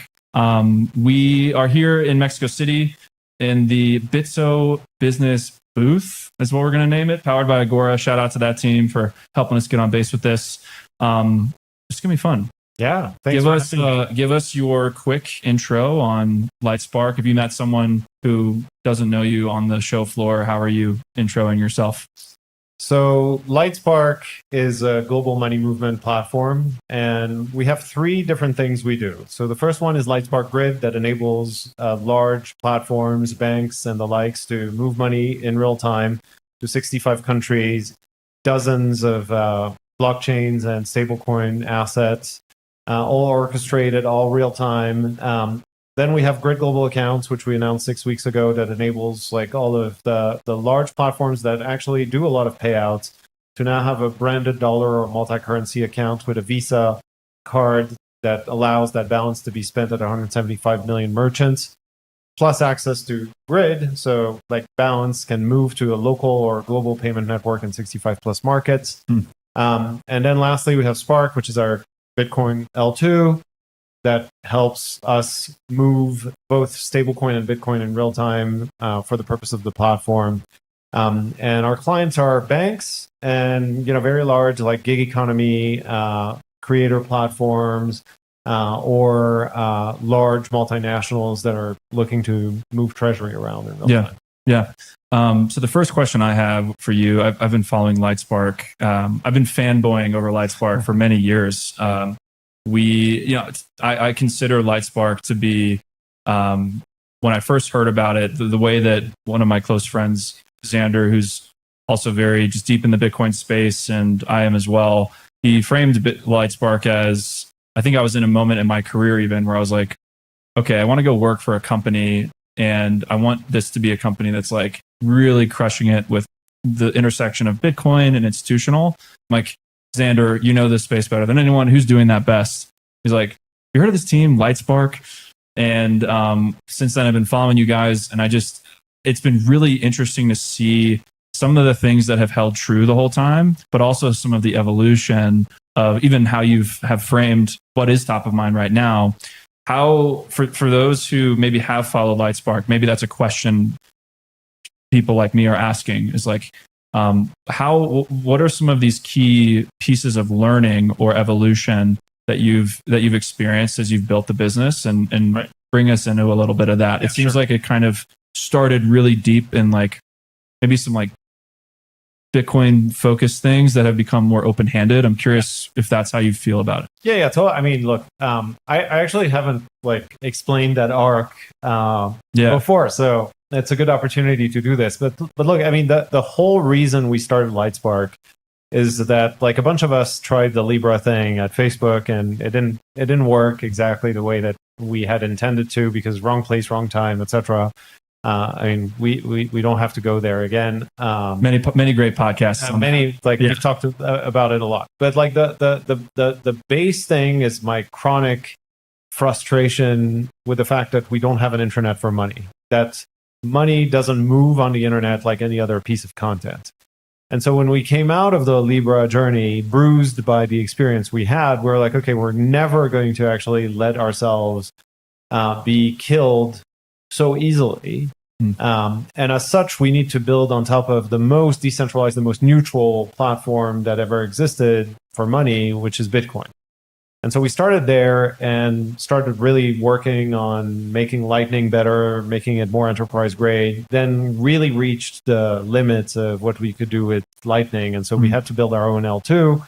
And we also wanted to support stablecoins on top of Bitcoin. So we built Spark. V1 was UMA. UMA was like that moment. Yeah. So UMA, so the interesting thing with UMA is maybe let's do this from the endpoints of where we want to take this and like how we go there and the detours. So the endpoint of all of this is there's an intranet for money, and you can move any currency, any stablecoin in real time, 24/7, the same way you send a text message or send an email, whether you're a person or whether you're a business, and it works and it's cheap and it's available to everyone. And you have like an email address, you'll have a money address, and that was like the purpose of UMA. And so that's kind of the end game. And so we started with UMA, which had like three properties. And UMA stands for Universal Money Address. It's a human readable address. 2 is compliance. So you can actually exchange like, AML, like, sanction checks and all these things like before the transaction actually is initiated. And 3 is an FX quoting system that enables like the sender to have a locked quote for a period of time in local currency of the money you want to send. And what we realized is like, if you want to do this, like, everyone has to adopt the same address, right? And it's so hard to actually do a thing where everyone adopts the same thing. It's like a cold start network problem. So for now, we've kind of put aside a little bit like the addressing piece, but we kept the two most important parts, which are the compliance bit and the FX quote bit. It was sort of like, given your background, it's like you have to use PayPal to send PayPal to someone else is kind of the idea versus like, yeah, I mean, there's constraints. The general idea is like, if everyone has an address and everyone adopts a standard, which happens to be open source for money addresses, it'll be great, right? Yeah. It's no more routing and checking, IBANs. Like you have one universal standard, it'd be great. The problem is like you first need to get everyone on the same network before you are able to do that. And if it becomes a hindrance, then, just drop the part that's actually causing the most friction, which is like changing the behavior and the habits of people and businesses in the way that they send money. Okay. And so we kept the two parts, which are like not the address, the compliance bit and the FX bit. And we packaged all of that on Grid. And so now if you're using Grid, which is our global money movement orchestration platform, now if you're using Grid, you can actually get a locked quote to send any local currency in any of the 65, soon to be 70 countries that we support on the network, where we have deep integrations into local payment systems. This is all built on open standards. We don't have any ambitions to own the network and make our clients tenants on our network. We want it to be as open as possible. That's why like most of this is open sourced and available to build on by everyone. Yeah. And now it's like taking off like crazy because like we still have like, core settlements that's enabled by Bitcoin on Spark and Lightning. But we also support dozens of other chains and stablecoins. And we think of these as other types of payment networks in the same way that we integrate into, here in Mexico into the SPAY payment system or PIX in Brazil or SEPA in Europe. And so we support all the chains, all the domestic payment networks. We can orchestrate the payment from A to B in a really easy way. We have, I think, the best developer-facing platform that enables you to build with AI agents really easily and get going really quickly. And so we've basically accumulated over the last 4 years a number of capabilities that I think are really unique in the market now. Yeah. So going into the three pieces, turning into two, what were like? That seems like a really, really. I can only imagine like the internal like debates and conversations around this. Like, what were the key trade-offs or things that you were thinking about? Because it seems like I know that the team has been very human readable address. 2 is compliance, so you can actually exchange like AML, like sanction checks and all these things like before the transaction actually is initiated. And 3 is an FX quoting system that enables like the sender to have a locked quote for a period of time in local currency of the money you want to send. And what we realized is like, if you want to do this, like, everyone has to adopt the same address, right? And it's so hard to actually do a thing where everyone adopts the same thing. It's like a cold start network problem. So for now, we've kind of put aside a little bit like the addressing piece, but we kept the two most important parts, which are the compliance bit and the FX quote bit. It was sort of like, given your background, it's like you have to use PayPal to send PayPal to someone else is kind of the idea versus like, yeah, I mean, there's constraints. The general idea is like, if everyone has an address and everyone adopts a standard, which happens to be open source for money addresses, it'll be great, right? Yeah. It's no more routing and checking, IBANs. Like you have one universal standard, it'd be great. The problem is like you first need to get everyone on the same network before you are able to do that. And if it becomes a hindrance, then, you know, just drop the part that's actually causing the most friction, which is like changing the behavior and the habits of people and businesses in the way that they send money. Okay. And so we kept the two parts, which are like not the address, the compliance bit and the FX bit. And we packaged all of that on Grid. And so now if you're using Grid, which is our global money movement orchestration platform, now if you're using Grid, you can actually get a locked quote to send any local currency in any of the 65, soon to be 70 countries that we support on the network, where we have deep integrations into local payment systems.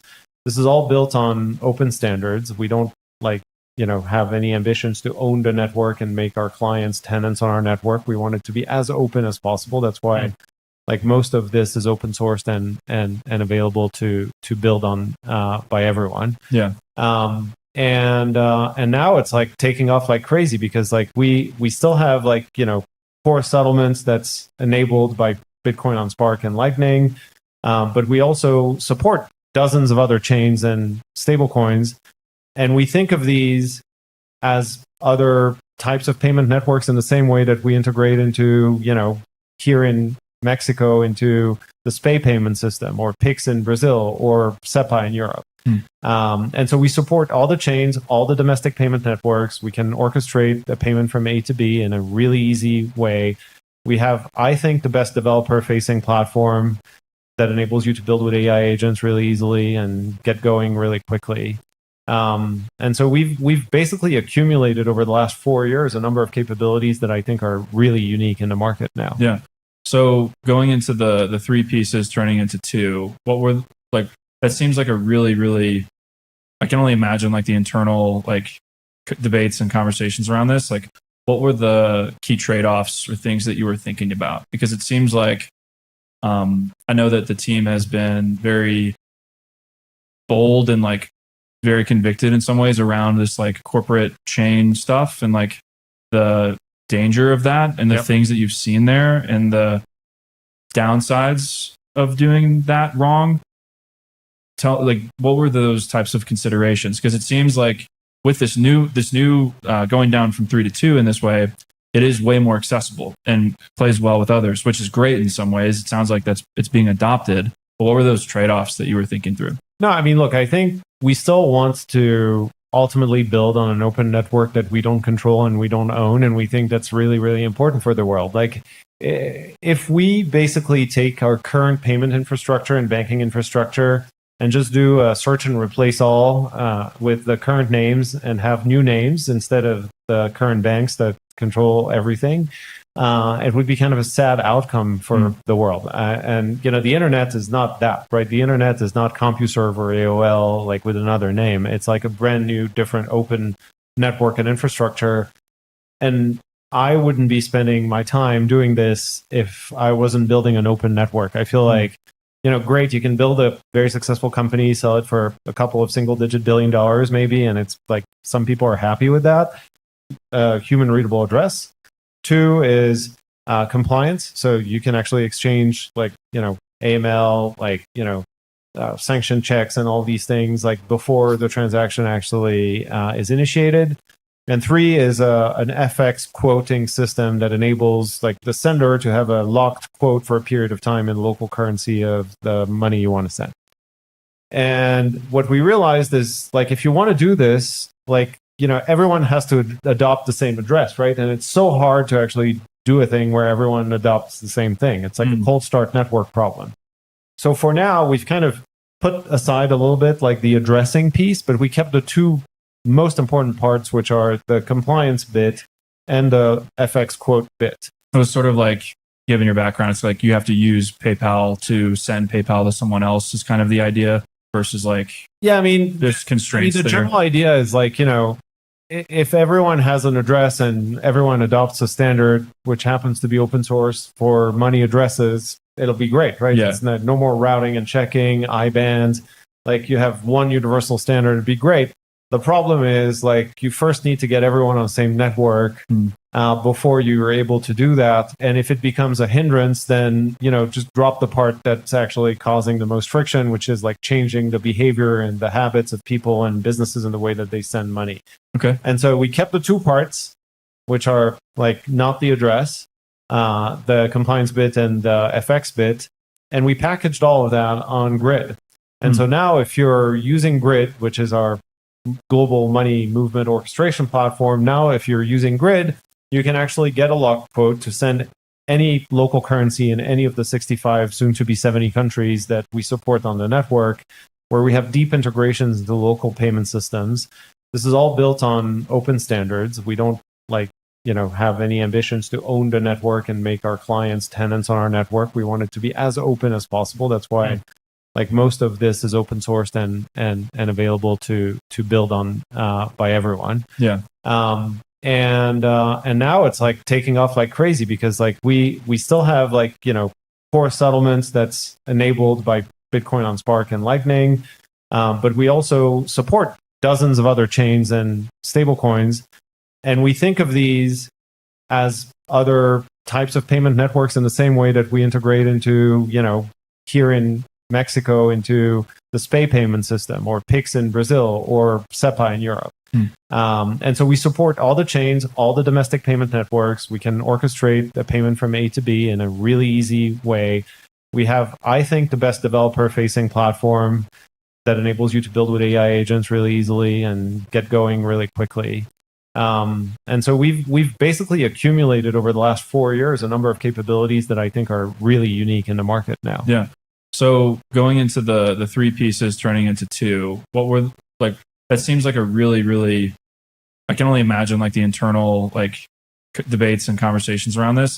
What were the key trade-offs or things that you were thinking about? Because it seems like, I know that the team has been very bold and very convicted in some ways around this corporate chain stuff and the danger of that and the things that you've seen there and the downsides of doing that wrong. What were those types of considerations? Because it seems like with this new going down from 3 to 2 in this way, it is way more accessible and plays well with others, which is great in some ways. It sounds like it's being adopted. But what were those trade-offs that you were thinking through? No, I mean, look, I think we still want to ultimately build on an open network that we don't control and we don't own, and we think that's really, really important for the world. If we basically take our current payment infrastructure and banking infrastructure and just do a search and replace all with the current names and have new names instead of the current banks that control everything, it would be kind of a sad outcome for the world. And the internet is not that, right? The internet is not CompuServe or AOL with another name. It's a brand new, different open network and infrastructure.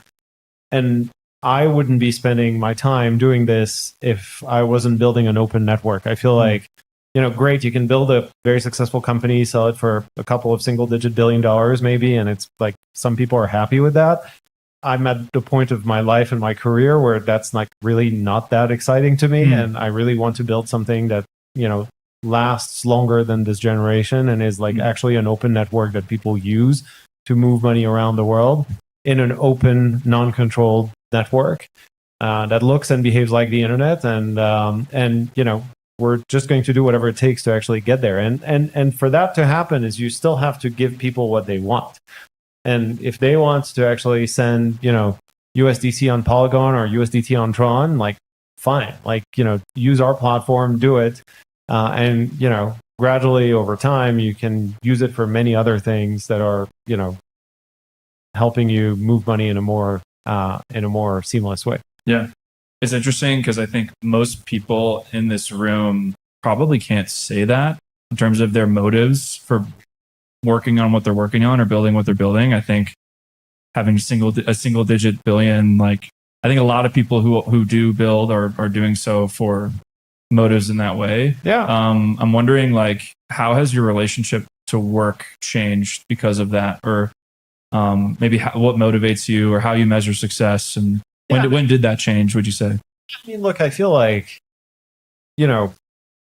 first of all, there are two things. Like you see a lot of payments companies in general, or stablecoin companies, like they get to the point where it gets really hard.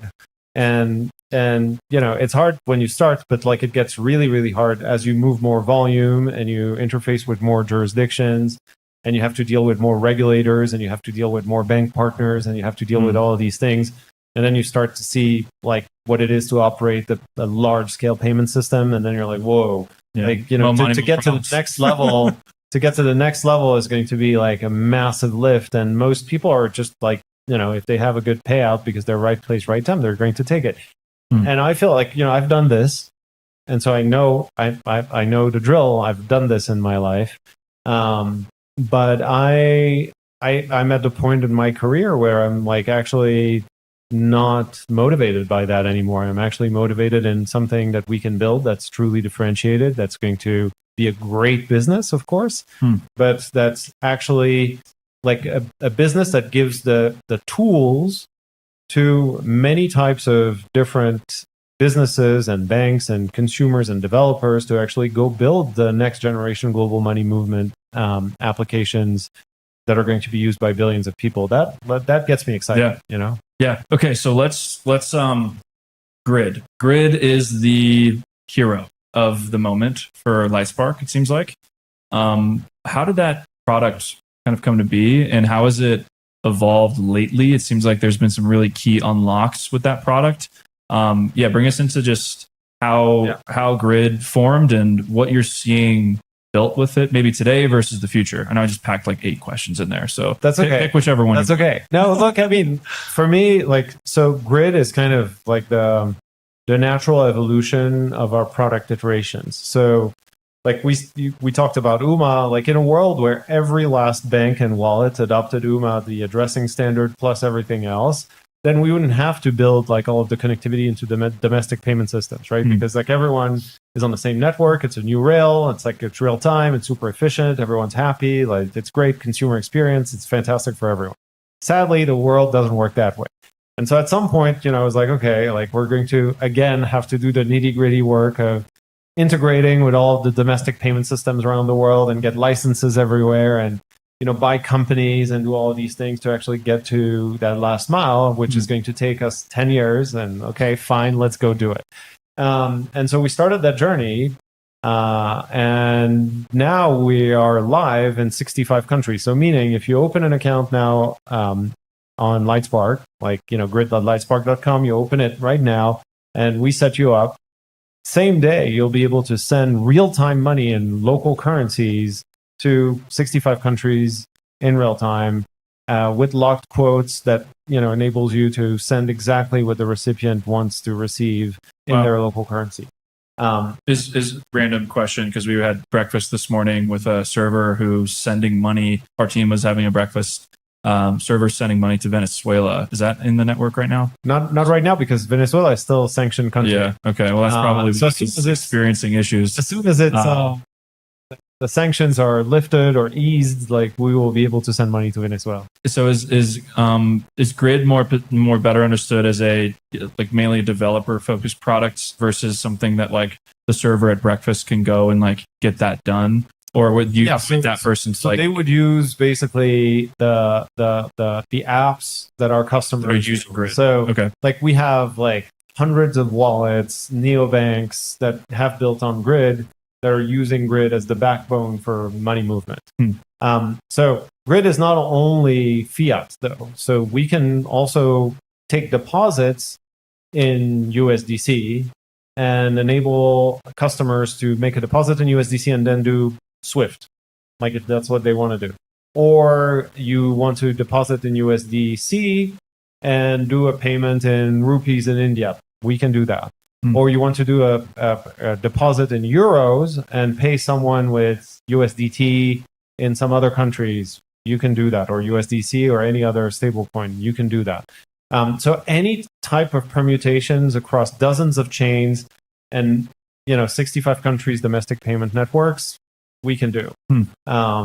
And you can do payouts, you can do pay-ins, you can do virtual accounts. So you can do virtual named accounts, which is really super helpful for neobanks that want to launch in new jurisdictions and give their customers virtual IBANs and others And so we can do that as well. So it's in my opinion, the most powerful global money movement platform available to build on today.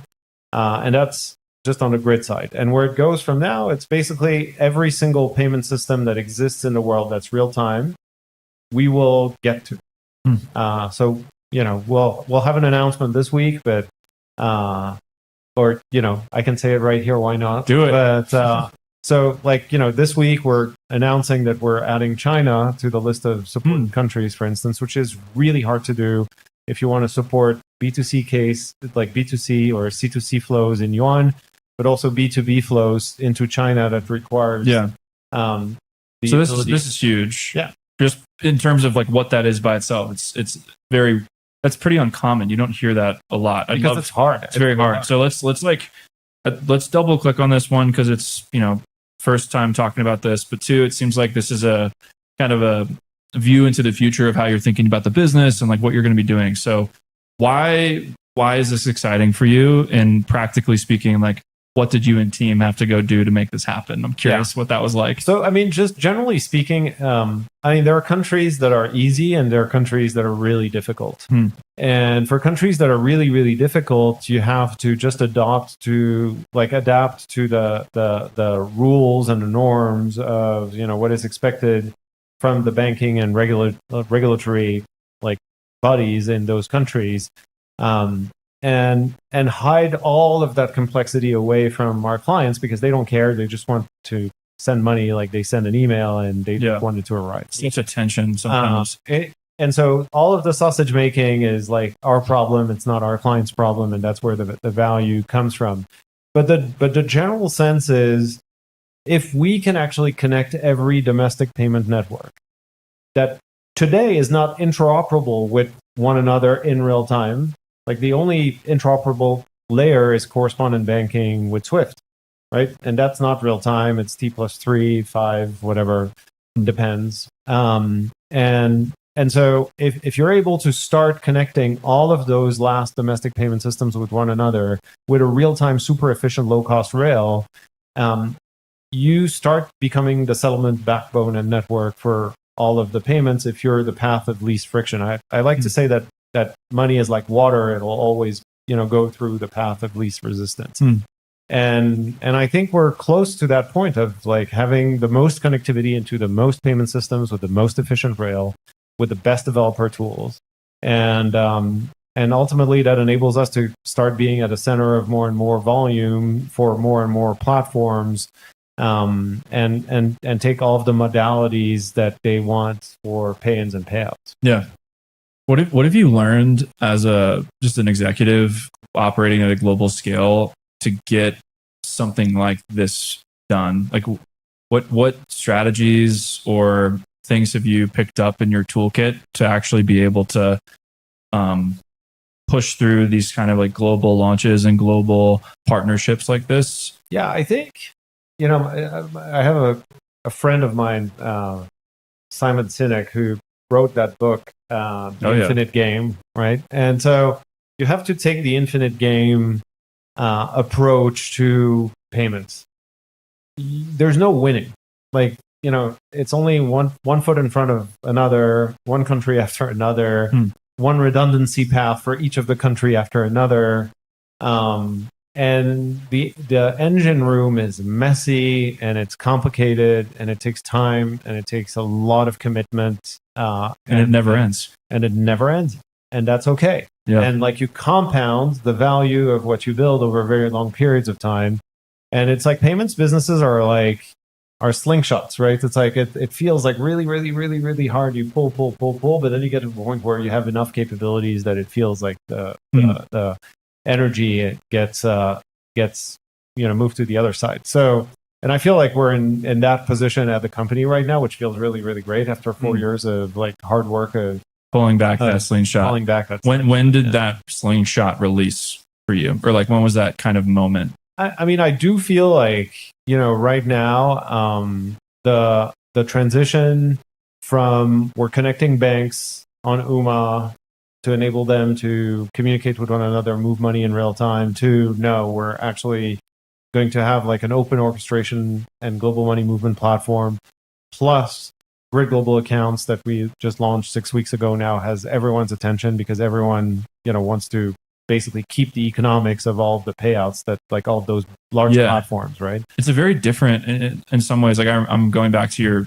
really marquee partnership with Coinbase. I think when I was trying to understand like who's doing what, and Coinbase at that time was like the licensed counterparty for that infra. Like my understanding is they were using all of that, and that's what made them a really great fit for that tech. It sounds like now you guys really want to play that role of being in the kind of licensed, trusted position. We have to because so last year we acquired Striga, okay, which is now Lightspark Payments Europe. That was right. On your big conference. You did that. You announced. Yeah, exactly. And so that's going to be our EMI CASP entity in Europe as soon as we get this license converted, which is going to be probably soon. And that gives us direct SEPA network participation. In the US, we have our own licenses. And then everywhere else around the world, we actually have redundant routes into every payment network. Because as you build more connectivity into aggregators, you realize that what they say and what they can deliver is actually quite different. And so you have to build redundancy, you have to build your first party connectivity wherever you can. And that just takes time. Yeah. So you're going now into this position where you really want to be serving the front end applications, people who have relationships with users, neobanks and platforms like this. What are you seeing?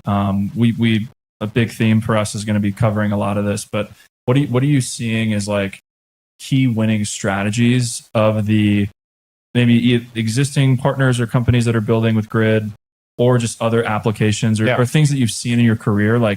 There's so much opportunity with the tools that exist to go build niche go-to-market applications. What are you seeing as the reasons why the ones that win do?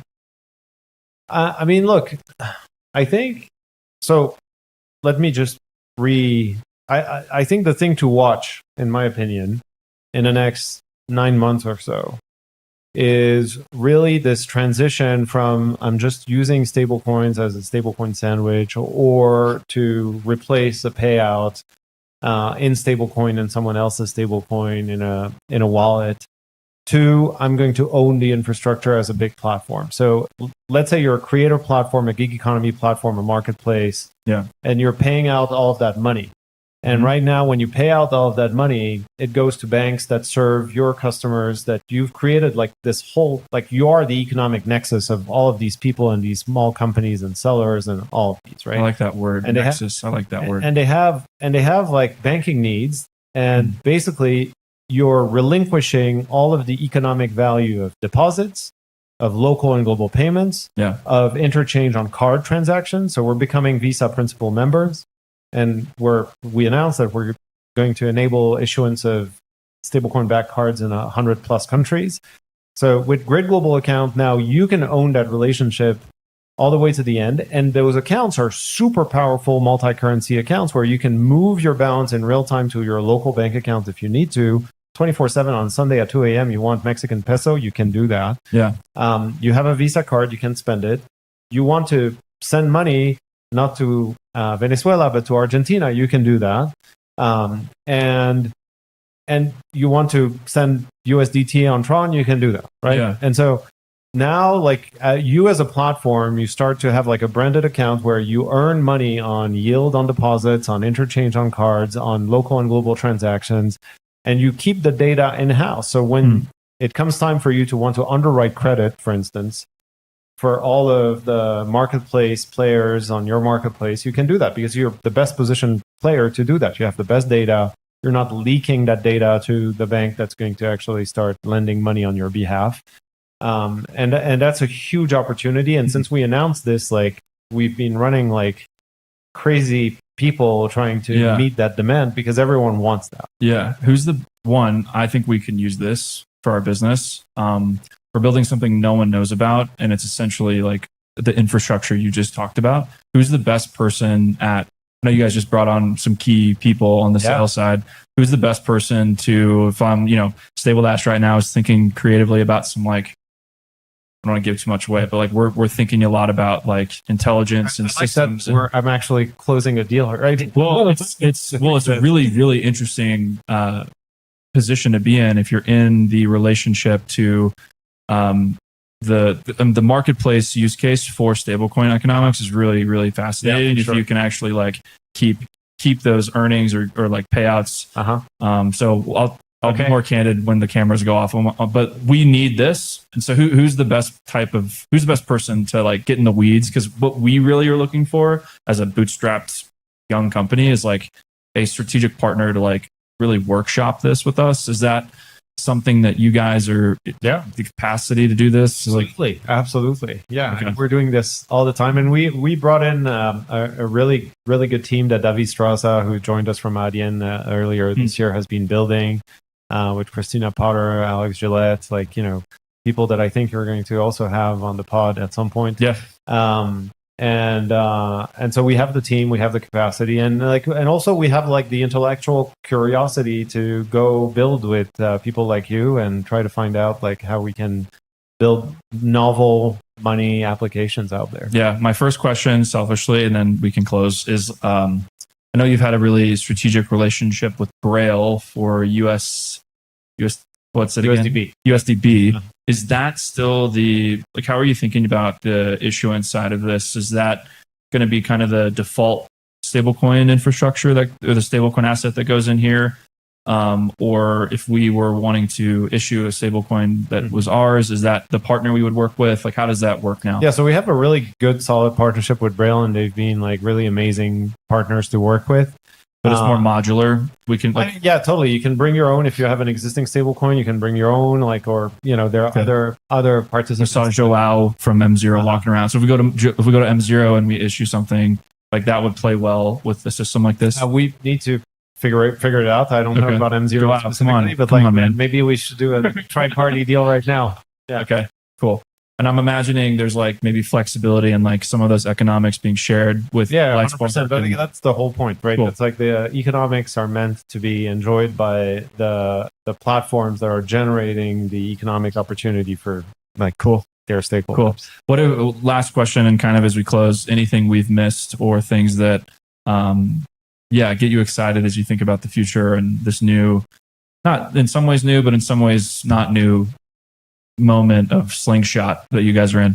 No, I mean, look, I think it's all execution at this point, and we've got the right product, the right time, the right team, so it feels really good. Let's go. Yeah, let's go, David. Thanks for your time. Thank you so much for having me. We're going to take a quick break. That was our exclusive conversation with David Marcus.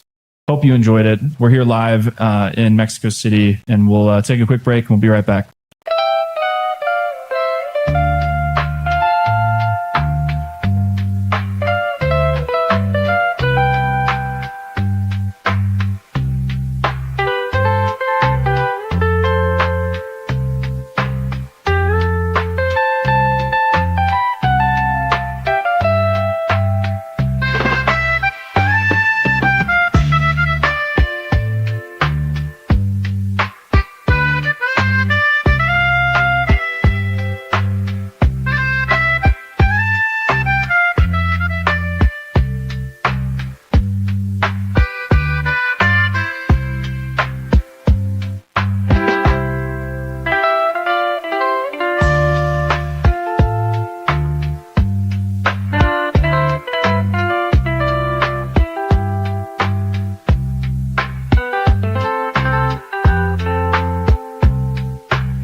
Okay, this is Zach here from Stabledash. We're with Mónica, the managing director of Stablecoins at Anchorage Digital. Mónica, thank you for sitting down with us today. How has the conference been going? We're at Bitso, we're in Mexico City, and I'll say if you can look out right now, it's beautiful. I love the vibe of the conference. How's your day been going? It's been amazing. Thank you for hosting. I attended this conference last year, and it was definitely a must come back on my list. So happy to finally be here a year later. What about it made it a must come back?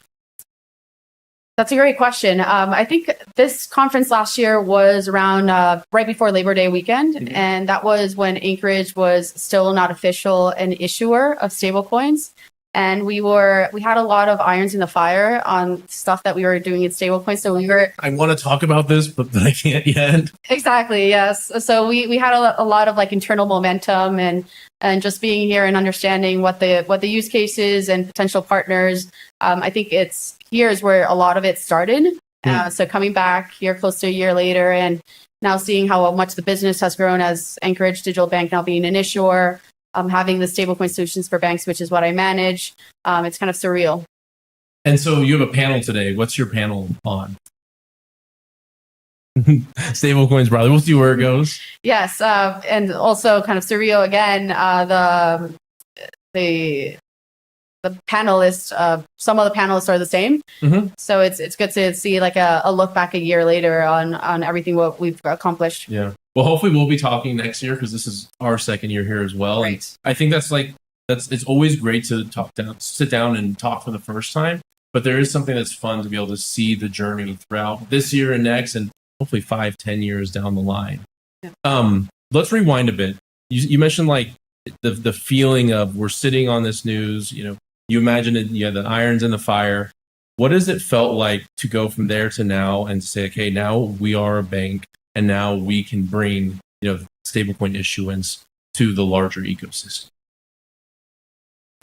Yes, that's a great question. I think a lot of it was preparation and execution. I think once the Genius Bill was signed in July of last year, that really put us in lockdown over the summer to understand where are the areas that we want to play and what are the partnerships that we want to achieve.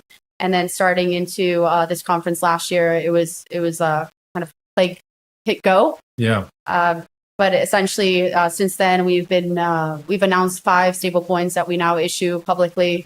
We have Tether's USAT, Athena Labs USDTB, OSL's USD Go, Falcon Finance FUSD, and also Western Union's USDPT. So that's an exciting one. I've gotten the chances to talk with Malcolm twice now too. Just one awesome guy. If you haven't watched his interviews, go back. You can find him on our YouTube. We had him at Stable Minded, which is our podcast. Then we talked with him at a very stable conference. What are those conversations like when you're going in and you're starting to say, hey guys, you can issue a stablecoin now? Unpack that. How do those conversations start? Where do people even need to start thinking about issuance? Yes, we start with the premise of being Genius ready. So with the regulation being passed last summer and rulemaking being finalized through the end of the year, we find that it's very important to align these new issuances as close as possible to the Genius Bill. Because once that is completed, we want all these assets to be incorporated to the day-to-day as the plan and the legal framework really encourages. So making sure that we follow what are the reserve assets, what are the attestations cadence. So for example, we publish all our attestations monthly on our website, making sure that we also provide the right licensing. So Anchorage Digital Bank is the issuer of record. And then work closely with our named partners, which are the brands, on distribution. So they get a lot of say on where they want to play and where they want to incorporate. And that's also very fun to see each stablecoin taking a life of its own in terms of where the geographic areas and companies that start to use them. Have you always thought about stablecoin issuance like this? I'm thinking back at your years in the previous roles, or has your view on stablecoin issuance evolved?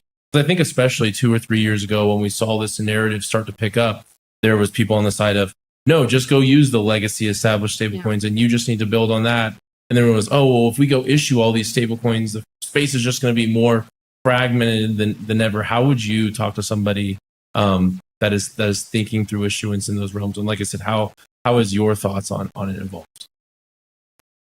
to answer that question is exactly how our own stablecoins team has evolved over the past 18 months. So when we first started a stablecoins team at Anchorage, we really started from the premise of where does Anchorage win? So we are a qualified custodian. We have fiat capabilities. We have strong partnerships with protocols and blockchains. And then we also have this ecosystem of being active in the digital asset space in a secure and regulated way.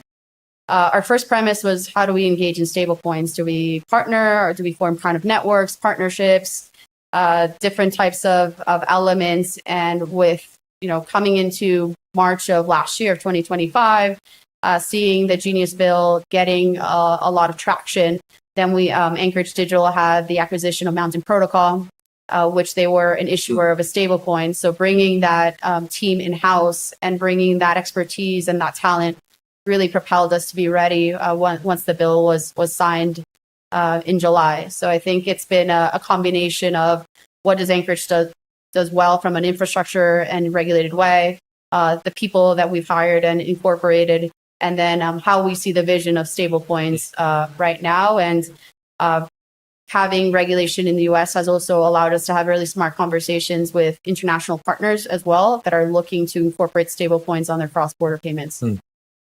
And so when we think about the process of saying, okay, I'm bought in, I know I need to issue a stablecoin. You've heard in this industry for years that it was touted that, okay, stablecoins are going to just disrupt banks, and this technology is going to be the one that pulls people away from banks. I got the opportunity to speak with Luke from MoneyGram the other day, and he says, we realized we had to disrupt ourselves, and that really stuck with me as saying, okay, how have banks evolved to think about stablecoins to disrupt their own operations, and in what way are you seeing that start to come to fruition? Within the stablecoins team, we're focusing on two main verticals. One is the issuance of high-quality stablecoins, and then the second one, which is the stablecoin solutions for banks, which is what I lead. We officially went public with our solution back in February of this year. And essentially, when we started to see what are the use cases of stablecoins, one of them is cross-border, and cross-border with international parties. So we saw an opportunity to see international banks that want to use stablecoins within their own flows and have the direction and autonomy to be able to do those flows themselves. So bringing like the stablecoin sandwich inside their own operations. So what do you mean by inside? If people were think of like two different sandwiches, right? I know people love the stablecoin sandwich analogy, but that really stuck out where you said, well, we're bringing, I imagine now it's like, instead of going to Subway, I now just went and bought all the ingredients to make it in-house. Is that a relevant analogy, or what would you mean? What would you mean by that happening? Yeah, that's a good one. Instead of having external parties that dictate the stablecoin sandwich, I think fintechs were amazing in leading the way in terms of how this looks like. It's allowing banks to, I guess, have the ability to mint and redeem stablecoins natively within their own infrastructure, which is something that Anchorage provides. So if they want to pick the bread, they can do so themselves. They can also then have a nice bowl or sort of place to hold the stablecoin sandwich within Anchorage as a qualified custodian. So then as they scale their journey on having more, going from thousands to millions to billions in stablecoins, they have a trusted and regulated counterparty to scale that journey with them. And then finally, like we also provide the connectivity with fiat as well. So instead of having to have like 3 different partners to do something, they can now rely on Anchorage to do all 3 in one and then pick their journey. So we do have, in every conversation, we come in with like kind of 3 big use cases that we see in the market. We engage with the banks, and usually they say, well, we want 1 and 2 or 1 and 4, or actually there's 4 use cases now that I say it.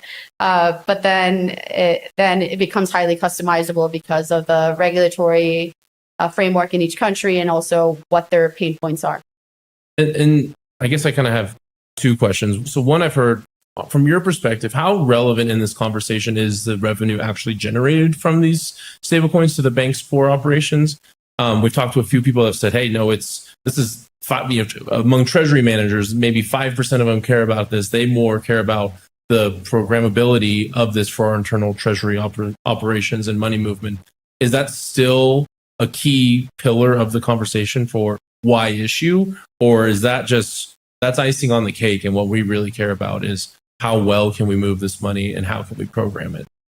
On the why issue, it really has to come down to distribution. So if a named partner has a sticky network and they can benefit from having those dollars on chain and generating network effects, then definitely that's a pathway to go. But we also have conversations where they can use existing stable coins and test it out. I think going from a 0 to 100 sometimes may be a little too much. It's start to incorporate the stable coins flow, get going, start building the use case, and then potentially you even graduate to building your own stable coin.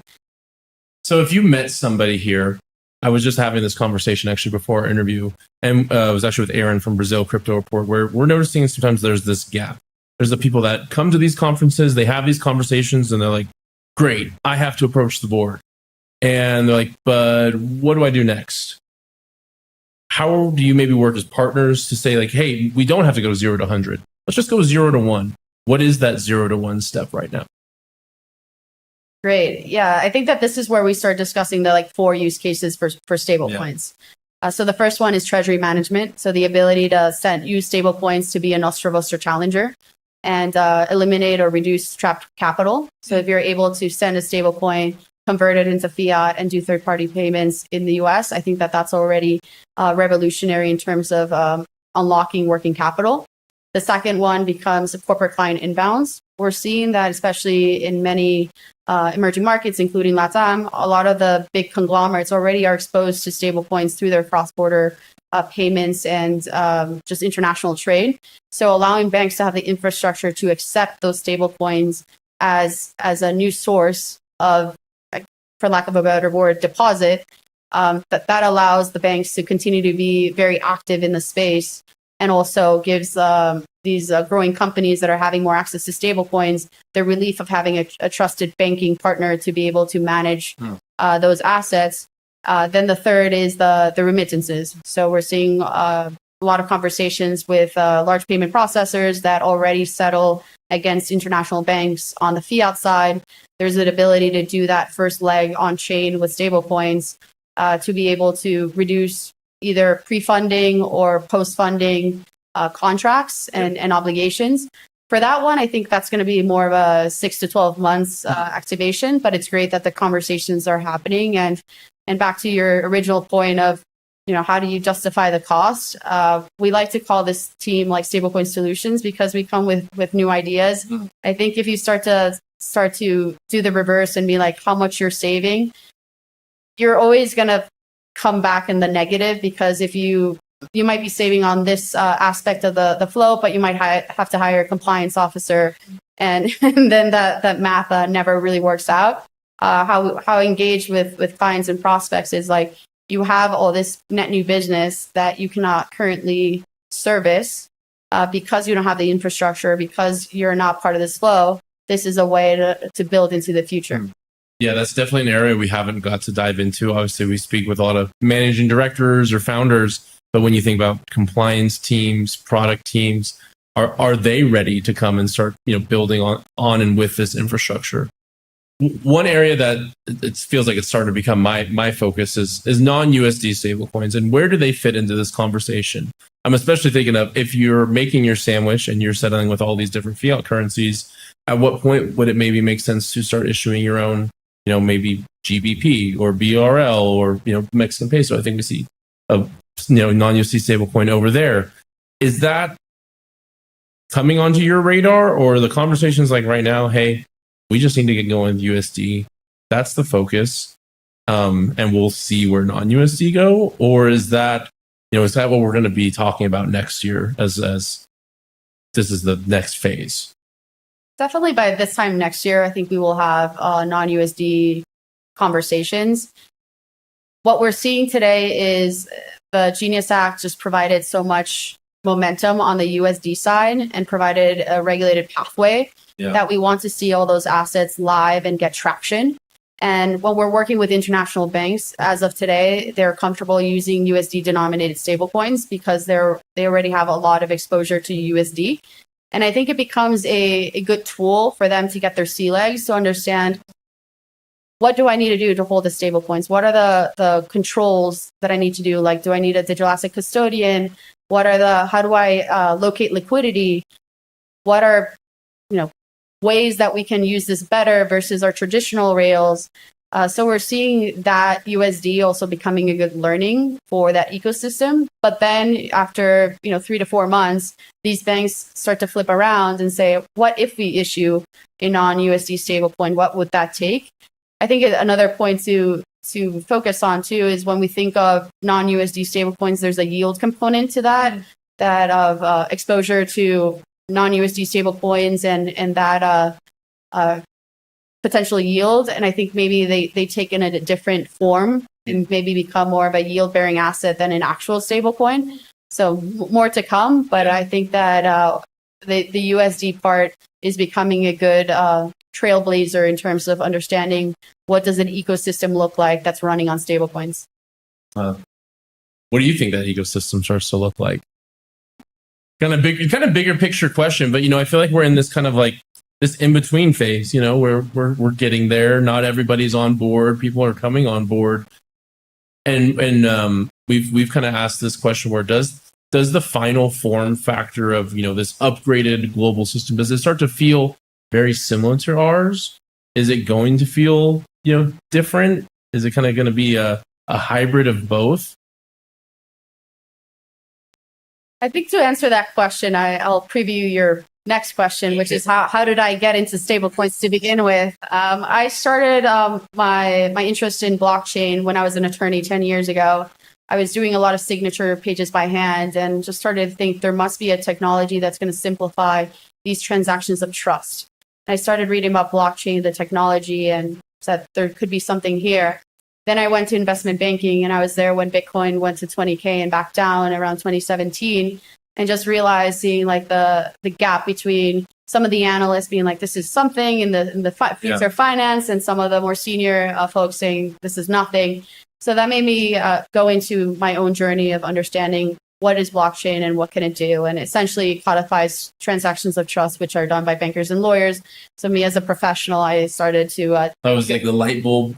Yes, go analogy. Deep into. So my origin story is about reducing inefficiencies and making transactions a little bit easier rather than pushing paper. So then when stablecoins became more of a thing after, let's say, beginning of 2025, or at least a thing to me, it resonated a lot because it kind of had the same kind of topics, right? It's a very, you're moving money. It's very regulated. It's very high stakes. It's a fintech with a capital F, meaning like the financial part, the compliance, the legal part is more important than even the tech to a certain degree. So I gravitated to that space because it had that complexity and then also the overarching ethos that I believe in of simplifying transactions and transactions of trust specifically. So fast forward into where I see stablecoins going forward, I think it has to do with how do we, I don't think we've even imagined it yet, but just the ability to send assets quicker, more liquid, and having also brands associated with those assets. I think it will be pretty interesting to see where we go. Awesome. Well, I guess we'll let you get back to mingling and prepping for your panel coming up here. I guess anything that you would want to leave a stablecoin minded listener, or maybe even somebody that they're just starting to dip their toes in, maybe something that, like you said, was intimidating at first, or even any analogies that might have helped you cross the chasm. I know you just kind of briefly alluded to one, but what would you have to say to somebody that's a first time attendee here and they're getting started? I think for the next conversation, I need to improve my stablecoin sandwich analogy and really make it through the bread and through the meat. Maybe we need a whiteboard here and we'll start putting together the sandwich. Exactly. I think there's lots to be done there, but I think the most important part is have a beginner's mindset. I think this is new to many people, not only in traditional finance, in the crypto space. If we really fast forward, it's been less than a year, really, from the Genius Act. So attending conferences like this, having engaging conversations, and starting really with one use case and iterating, I think it's super important, because if you start to boil the ocean on all the capabilities, you might get stuck in analysis paralysis, and really looking deeply at, who are the partners and who are the people that you want to grow with. And I would just even add on that, just go try to send stablecoins yourself. Go use an app. And I feel like for so many people, there was like just kind of that one moment where you're like, wait, it was that fast? Like, just kind of a nice way to start breaking down those barriers. So, but Mónica, thank you for sitting down with us. We'll be right back with another guest shortly, live from the Bitso Stablecoin Conference here in CDMX. This was Mónica from Anchorage Digital. And like I said, thanks again for coming on. Thank you. Awesome.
Okay, Zach here from Stabledash. We're live at the Bitso Stablecoin Conference in CDMX. I'm here with Juan from Capa. Juan's been great. I think we booked you, and you're like, "Hey, I don't know what I want to talk about, but the Stablecoin guys, Stabledash guys, want to talk." So thanks for carving out your time. How's the vibe?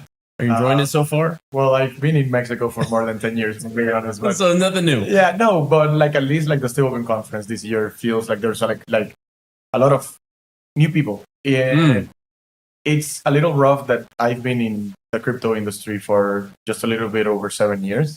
And you see similar faces in conferences over and over and over again. This is the first time that I probably have tried to say hi to people that I don't know in like the last 2 years in the industry. Have you met anybody here that you were maybe surprised to see, or even like, oh, that company's finally here?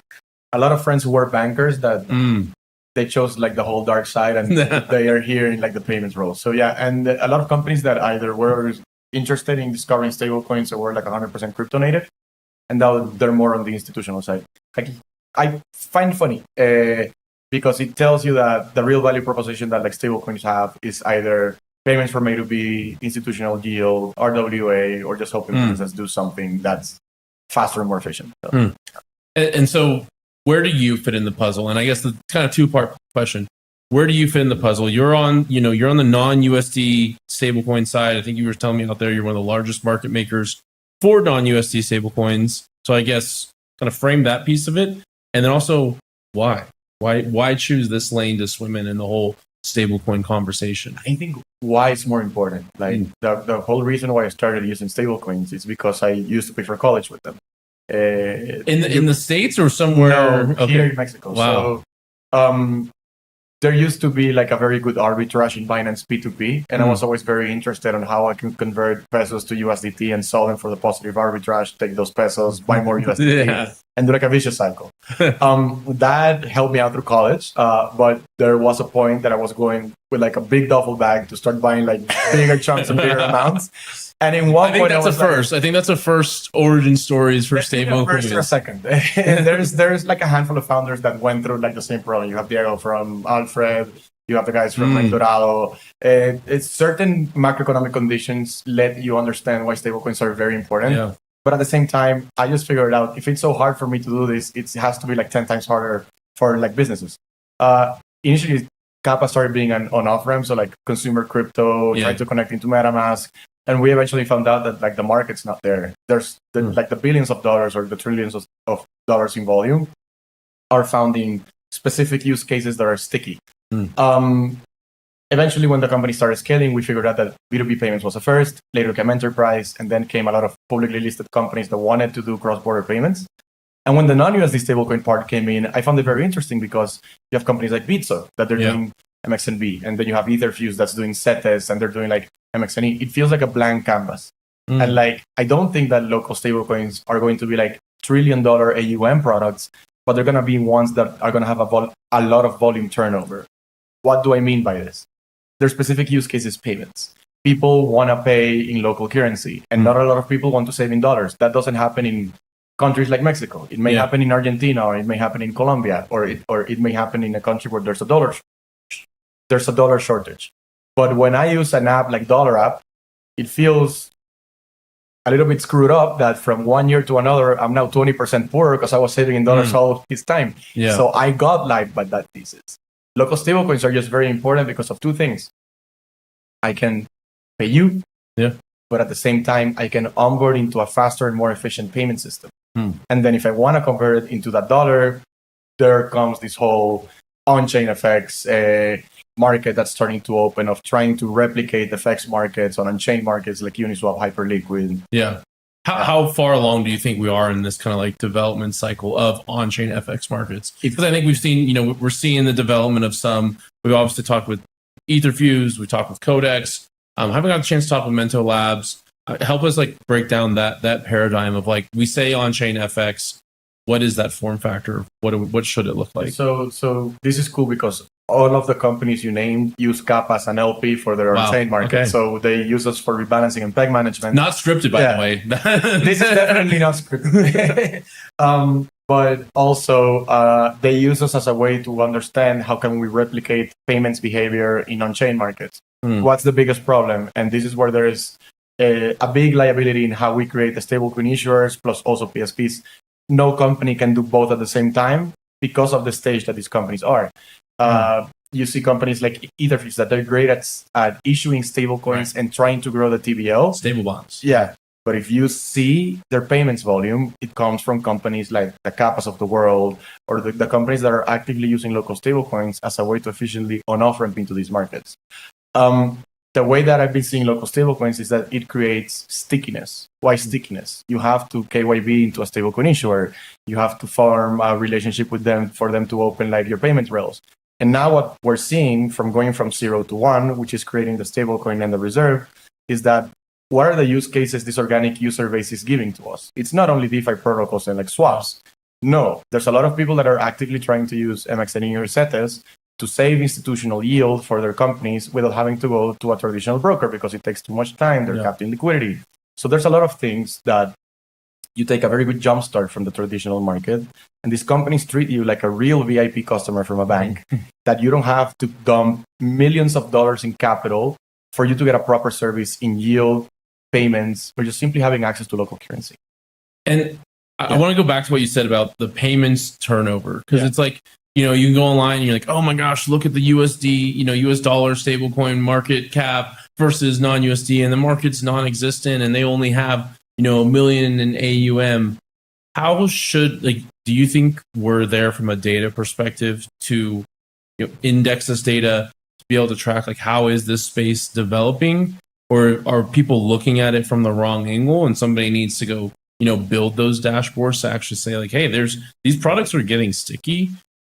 The other side of that question is this an issue of nobody wants to show their cards? Nobody wants to know that, hey, we're seeing all these payments go here. I think the cards are very much transparently shown. If you go into like a lot of dashboards in Dune, you see that the stablecoin volume is real. The only thing is that that volume normally comes intra-company. So let's say that a Stabledash Inc. wants to transact with Capa Inc. Yeah. The stablecoin issuer doesn't make any money out of it because it's me paying you. So that's where a lot of the data has very good numbers and it's a turnover game, but it also needs more data on the AUM game.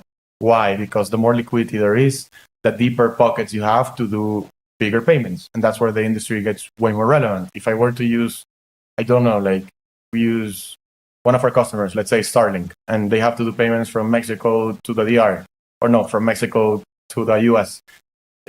Me going through a liquidity pool to swap Mexican pesos on chain for a $300,000 wire that I have to do, there's no capital for that. Yeah. So initially, when you do like a rule of thirds and you see that the mean payments ticket size in Mexico for like a B2B payment is 110 grand, but for consumer remittances it's like 350, you start seeing where the market is starting to get like a jump start. And then eventually that liquidity that fulfills one market eventually fills out the other one. And that's when you start seeing secondary market behavior, and when you start seeing stickier consumer tickets or stickier businesses tickets week on week, month on month. And so we were talking about before the interview a little bit about how much of FX actually does need to come on chain. You were especially talking about your work with DOP, correct? Yeah. So talk to us maybe about one.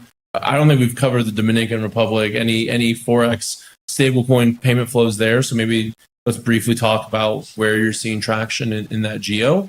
But then also let's talk about like when we think about this final form factor of even on-chain FX, how much of it is on-chain through local stablecoin issuance, and how much of this is we're just issuing US dollars on-chain and you're owning the corridors in the Dominican Republic?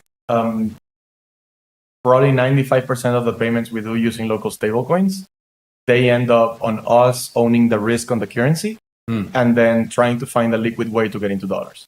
So that basically means that there's two-sided risk when you're trying to convert from local currency over to USDC. So the last mile in payments takes it as a palpable currency, and then they can do like the USD payout. Now, I believe 100% of the on-chain of the FX market has to go on-chain. 24/7, it may be more liquid, it's more transparent, the data feeds are better, and it prevents a lot of market swings that happen in countries with more volatile currencies like the Dominican Republic or even Mexico. If we can go deeper on there, this is where I fanboy a ton. When we start seeing currencies like the USD and the Euro, they have like their mid rate. It's the average of the price of where a bank sells it and where the bank buys it from you, okay? The Dominican Republic doesn't have that. There's no market mid rate. Wow. So eventually, either you have to build a book that's so liquid and that you own it 100%, or you have to play by the rules that the bank puts onto you. This is where I think that there's use cases where on-chain FX shouldn't go on-chain. Why? Because it's up to you to close the proper pipeline, and you don't need Dominican peso on the blockchain to have Dominican pesos on there and swap it for dollars. You literally need to solve the liquidity issue that the incumbents currently have. And it's positioned by how governments and markets and banks behave when the country swings up or down when it comes in exchange rates. What's the better part about this? I think that eventually FX markets and in emerging markets very much have become more liquid. Mexico, if you were to buy USDC 3 years ago, they would be seeing at a 2 to 3% spread. Now we're talking about 2 to 3 basis points in institutional customers. We've became that the rules of economics don't even affect markets like these ones because on-chain markets dictate themselves. And that's good. You're making your own set of laws. But at the same time, you leave a lot of markets behind because they're not ready in payment systems wise to start issuing their own local stablecoins. And I don't think that the market is that big. Why would I issue a token of the French Polynesian currency? I don't know what the currency is. I hope it's not the dollar and I look wrong on this podcast. But I'm just putting an example that maybe an economy that moves $100 million of total GDP doesn't exactly need on-chain FX, but they definitely need dollar access. And that's where stablecoins come in and play a huge part. But at least for Mexico, where the market is big, and investing in pesos has become very, very attractive. People do need non-USD stablecoins based out of the MX. Yeah, do you think that our paradigm for thinking about non-USD stablecoins is a little distorted because of what we've seen with dollar stablecoins? Like the way I see it is like there's a lot of there's similar use cases, kind of like you mentioned, like with settlement times and cost. But especially I think when it comes to go to market, I think we easily lump in that like dollar stablecoins, they just saw this this awesome rise. We're gonna see the whole 150 other currencies of non-USD stablecoins see this same growth, and it's just probably not going to go that way because, like you said, liquidity for each of these coins, not to mention then regulation in each of these jurisdictions. Let's go a little bit more broader. In the last 6 months, more stablecoin companies have been founded than in the last 5 years. Wow. So this is very interesting because they either go on the B2B payments vertical, stablecoin issuance, or they go into agentic finance. Yeah. Not a topic I really want to speak about because I'm a complete ignorant with agentic payments.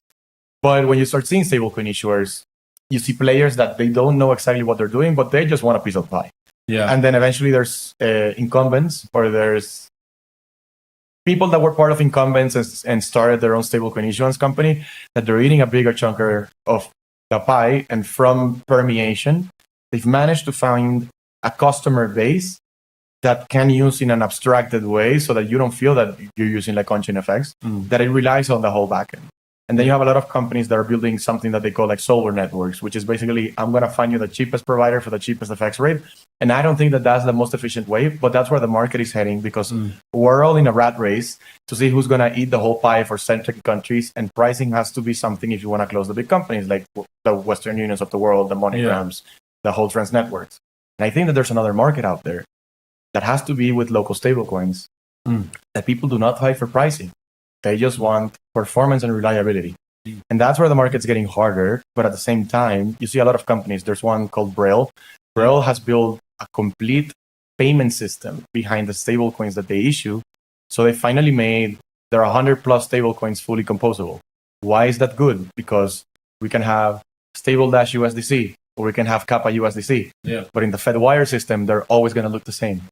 We're seeing this with MXNB and like MXNE. We have 2 Mexican pesos on the blockchain that at the end of the day, the way that they build their mechanism, it has pesos in a palpable bank account that you can send them to like everybody. The end game here, and this is where I think that it starts creating a lot of stickiness, and it sounds counterproductive. The market needs to have a natural contraction on who are going to be the top 2 to 3 issuers in certain big jurisdictions where there's demand. And how do we bring these currencies into endgame? Is by a big centralized exchange like Binance or like Kraken, not trying to like actually plug some of them, but just putting like examples that they have a lot of emerging market permeation, create the proper liquid rails for them to operate at scale institutionally. Because right now, the customer pipeline that we bring institutionally, because of local stablecoins, it's opportunistic. I have the spot rate because a company like Bitso gives it to me because it's part of a contractual agreement. Yeah. When I do that and I swap it using USDC, I save myself 3 to 5 basis points. That will also happen in Colombia with Minteo, happens in Brazil with BRL1. So it's basically having companies pay for data while we provide a value add that we are going to make your token liquid. The real endgame here is, when doesn't Capa have to give them business anymore? And we have enough data sets for us to become a proprietary payment stack on top of on-chain FX rails that bring companies from 0 to 10,000, and that currency is always going to be composable. Stabledash BRL with Capa BRL, they're going to be worth the same thing when it falls into the PIC system. And that's where I think the real market is. It's not trying to monetize from it. It's trying to build from it and get the foundational part so that you can focus on a specific customer segment and you build a killer payments business that processes billions or trillions. I don't see non-USD stablecoins winning if they don't adopt the payment stack. Yeah. Well, it's like you even see right now, if you go to, you see on crypto Twitter and you'll see people trying out all the different, stablecoin neobanks. Yeah. And the common pain point on all of them is, okay, great, you're building a product for me, whatever. In Latin America, I don't like lumping it into one region because all the countries are different. And the person in Mexico is very different than the person in Argentina and the app they want to use. But the common thing is, hey, when I go to use these, I don't really know what the FX rate is. It's not a good FX rate. It's definitely not good FX. Yeah, and it's like, so I'm thinking through, so how do we solve that problem then? Is it integrating Capa? Is it we need more non-USD liquidity on chain? Stepping from Altitude, even on the show the other day, was like, hey, this is actually a big problem that we're thinking through right now. Like non-USD stablecoin builders come out of the weeds, so we can talk with you. How would you think maybe it's about that specific problem amongst? We're a year away from a company like Corpay or like, let's say, Pepperstone or ICE, that they have their own proprietary firms to do FX, that they're going to start messing with G20 currencies on the blockchain. So we have to start from there. And then on the second one, maybe if you guys want to integrate with Capa for good Mexico FX, very happy to do it. Thank you for the shameless plug. But at the same time, the way I see it is like, people need to build their own FX back offices. A lot of companies that start scaling and they reach Series B, Series C, and they're starting to move like $40 million in like volume per day. Not a single provider can cover that book. If I had a customer that was sending me $40 million per day, I don't think there's a way Capa can fill that without having to rely on another person that has pesos or has dollars. Companies need to have their own FX back offices. And what do I refer to this? They have to acknowledge that they either have to go long or short local currency. And it's either keeping a basket of specific percentages between local currency and dollars so that they can provide their customers a competitive rate. This is why I'm very much a preacher of a company like DollarApp, because they figured everything out. That's my bank in Mexico. They're not even a bank. And I use them for everything. If it's for saving, if it's for investing, if it's for sending payments, because the FX rate and how they manage their FX shop just simply makes sense. And that's where I think that a lot of consumer neobanks haven't taken the hard part of the business because they're still working at scale to own the distribution network. We've come from a point in crypto and in stablecoins as a whole, where now everybody can issue their own stablecoin, and that's good. But that basically means tech as a commodity. I can't go to a VC and raise a Series A and just tell them, oh yeah, we have the best technology. No, I need to tell them I own the proprietary licenses and the distribution network for this to work out. And we're finally seeing that we stopped doing a herd mentality that the tech is good, the tech is great. But at the same time, we finally own enough resources to have proper go-to-market, to expanding like user base, and finally know by hitting scalability bottlenecks in how you control the distribution to your users, when do you need to go independent with your own FX back office and when you have to rely on others. I can tell you that Capa with certain payment providers in Mexico, we've reached a point of scale where we can't use them anymore because they're not ready for the amount of volume we move. And then we go to a bigger one and the bigger one just spits us out because we're not that big. So it's what we're like in this seeing gray area right now. Yeah, like I spoke with a couple of like banking charters for us to expand like a US pipeline. And they're telling us like, okay, this costs X a year. And I'm like, the company can't afford this. So we're finally seeing some bottlenecks in the stablecoin industry where we're finally seeing that when you go big on distribution and when you go big on economics, you're eventually going to crash with one of these two verticals. And you're going to have to like iron this out to go like fully manage inside the company. Yeah. So we're gonna wrap up here. Last question though. So were you at the conference last year? Yeah. Okay, so thinking about how the conference has evolved from last year to this year, assuming they do it next year, which I'm 99% sure they are, what do you hope that we're talking about next year at the conference? Why Mexico is actually the most important market for stablecoins. Brazil is the biggest one for sure, but there's a thing that they don't have in common. They don't speak Spanish. And at the same time, I think that us Latin Americans don't speak Portuguese. So that's where you find yourselves on a crossroad of which market you like launch on. We've been going through different theses, that a lot of people like Colombia or they like Argentina because of hyperinflation issue. I think that people need to start knowing their narrative a little bit more and decide which is the market that I'm actually going to be the best, because we can't silo out Latin America as just one region. I was going to say it's not. Yeah. Yeah. So I know that Capa is not going to be the best company in Argentina because of the way that we built the business. But maybe it could be the best one in Mexico and in the Dominican Republic and get a small dent or a small participation in like Brazil. And that's why we should eventually all focus on. I don't think there's a world where one single player cannibalizes everything and builds their own payments Frankenstein that's good for all markets. Yeah. Eventually, the Capas of the world might need to work with the Avenias of the world, or the Capas of the world might have to work with the Alfreds or with the Bitsos, which we already do. Latin America has always had a very biased opinion that everybody that's inside a certain industry wants to screw you. If we were to head into the conference next year, we need to see each other as friends and trying to negotiate in good faith to push one industry forward. And I think that 80% of the industry is well aligned into that. Yeah. I hope next year it's 100. Awesome. Well, I'll say that's our hope too at Stabledash. I mean, that's why we want to bring builders together, host dinners. We'll have to invite you to our next one. Because that's the effort. I mean, I say sometimes jokingly that like Stabledash, we're the cheerleaders of the industry because we want to bring everybody into the room, and like I said, we all right. What's the phrase? Right, rising tides lift all boats. So I think that's a great place to wrap here. So that was Juan from Capa. Go check them out if you're in the non-USD stablecoin space, and we'll be right back after a short break for our next interview from the Stabledash conference in CDMX. See you next time. Ciao.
All right. Okay. Another awesome conversation. You're tuning in to Stabledash Live. We're here in Mexico City with William Durán from you said it Minteo last night. I've been saying it Minteo. I've been like Minteo, depends if you're Latin, if you're because I've been saying it with like a little spice. Say it with flair, yeah. Okay, so Say it with flair. Minteo, yeah. Okay, CEO of business. Give us the quick intro as we kick off. Well, first, thank you for having me. Yes, so Minteo, we're a stablecoin issuer and payment infrastructure for Latin America. So we are, most famously known for the Colombian peso stablecoin, which we launched about 3 years ago. It's the leading stablecoin in Colombia. And then, beyond that, I think we've expanded to build infrastructure for payments in Colombia and looking to expand beyond that as well. That's big. The leading stablecoin in Colombia. How do you track what that means? How do you measure, even that claim? What do you look at to determine what that means? Yeah, I think one is the ecosystem that we built. So if you actually talk to the players that operate in the space, right? Whether it's fintechs, whether it's crypto companies, I think you can make the claim. Just because most will say that they either use Minteo or know of Minteo or have used Minteo at some point. And I think for me, that's the biggest one of all, right? Because you can talk about volume, which we did a bunch of volume last year as well. And you can talk about AUM, you can talk about all these things. But at the end of the day, it's like if you go around asking people what stablecoin of the peso they know or they use. Yeah, the brand is built. Typically refer us, right? So and it's COPM is the COPM, yeah. Okay. What can you share around those numbers? Like what are those kind of key metrics that are publicly available to kind of flex a little bit and give people an idea of what you guys have been up to volume wise? Yeah, so I think in Colombia, when we first started about 3 years ago, volume was nothing, right? I think we were doing. Sorry, yeah, you got to start somewhere. I think we were doing like maybe like $50,000 a month, and our AUM was like 200K. Like it was really nothing. I think you fast forward 3 years, and what you see is like there's actually been exponential growth in that usage, right? So if you talk about volume, we went from maybe 50, 100K a month to I think we did last 12 months like $1.2 billion in on-chain volume. Wow. So yeah, every month's a little bit different, but I think now we're starting to get into this rhythm of doing 20, 40, 50, $100 million months. And even the AUM has grown, right? Not to the same extent, but I think, we're probably 10x 2 years ago. So. Yeah. In the kind of lane that you're in specifically, I'm wondering how you measure success, because we were talking, it's hard to know, you can build a really interesting business here with this product and wedging yourself into relationships with companies and then go build other things around that stablecoin. I'm curious for one, strategically how you're thinking about the future, but just today, how are you measuring success and what are those metrics specifically you're looking at? Is it volume, or are there other things right now that seem really important to track? Volume is definitely one, but I think that, as I said, I think at the end of the day, the way you measure success is by seeing companies use the stablecoin for a variety of reasons and actually building an ecosystem around it, right? So, you talk about brand, and it's at the end of the day, the brand is a reflection of people wanting to interact with the assets, with the infrastructure that we built. And I think what's changed probably from this year to last year or the year before is that you're actually starting to see now a lot of players come to us to build to build this local rails with Minteo, because they see us as kind of the de facto stablecoin for Colombia. So whether it's Tempo or Tether or Circle or many of these guys, right? I think or companies that are just doing payment orchestration, they will typically look and try to find who's kind of the local winner in each country. And that's why when they go to Brazil, they'll talk to either BRL1 or Avenia. When they come to Colombia, they'll talk to Minteo. That type of thing, right? So I think that for me, it's becoming established, and then as you become established as a brand, more opportunities come, more volume comes. Banks want to partner with you because they see you as a trusted and reliable source. And then kind of everything just kind of starts clicking, right? And to me, that's been kind of what's been happening the last couple months and last year. And that's a show of like the position that we've taken in the market. Yeah. So ground us a little bit as we kind of kick off the conversation a little bit. We're here in Mexico City.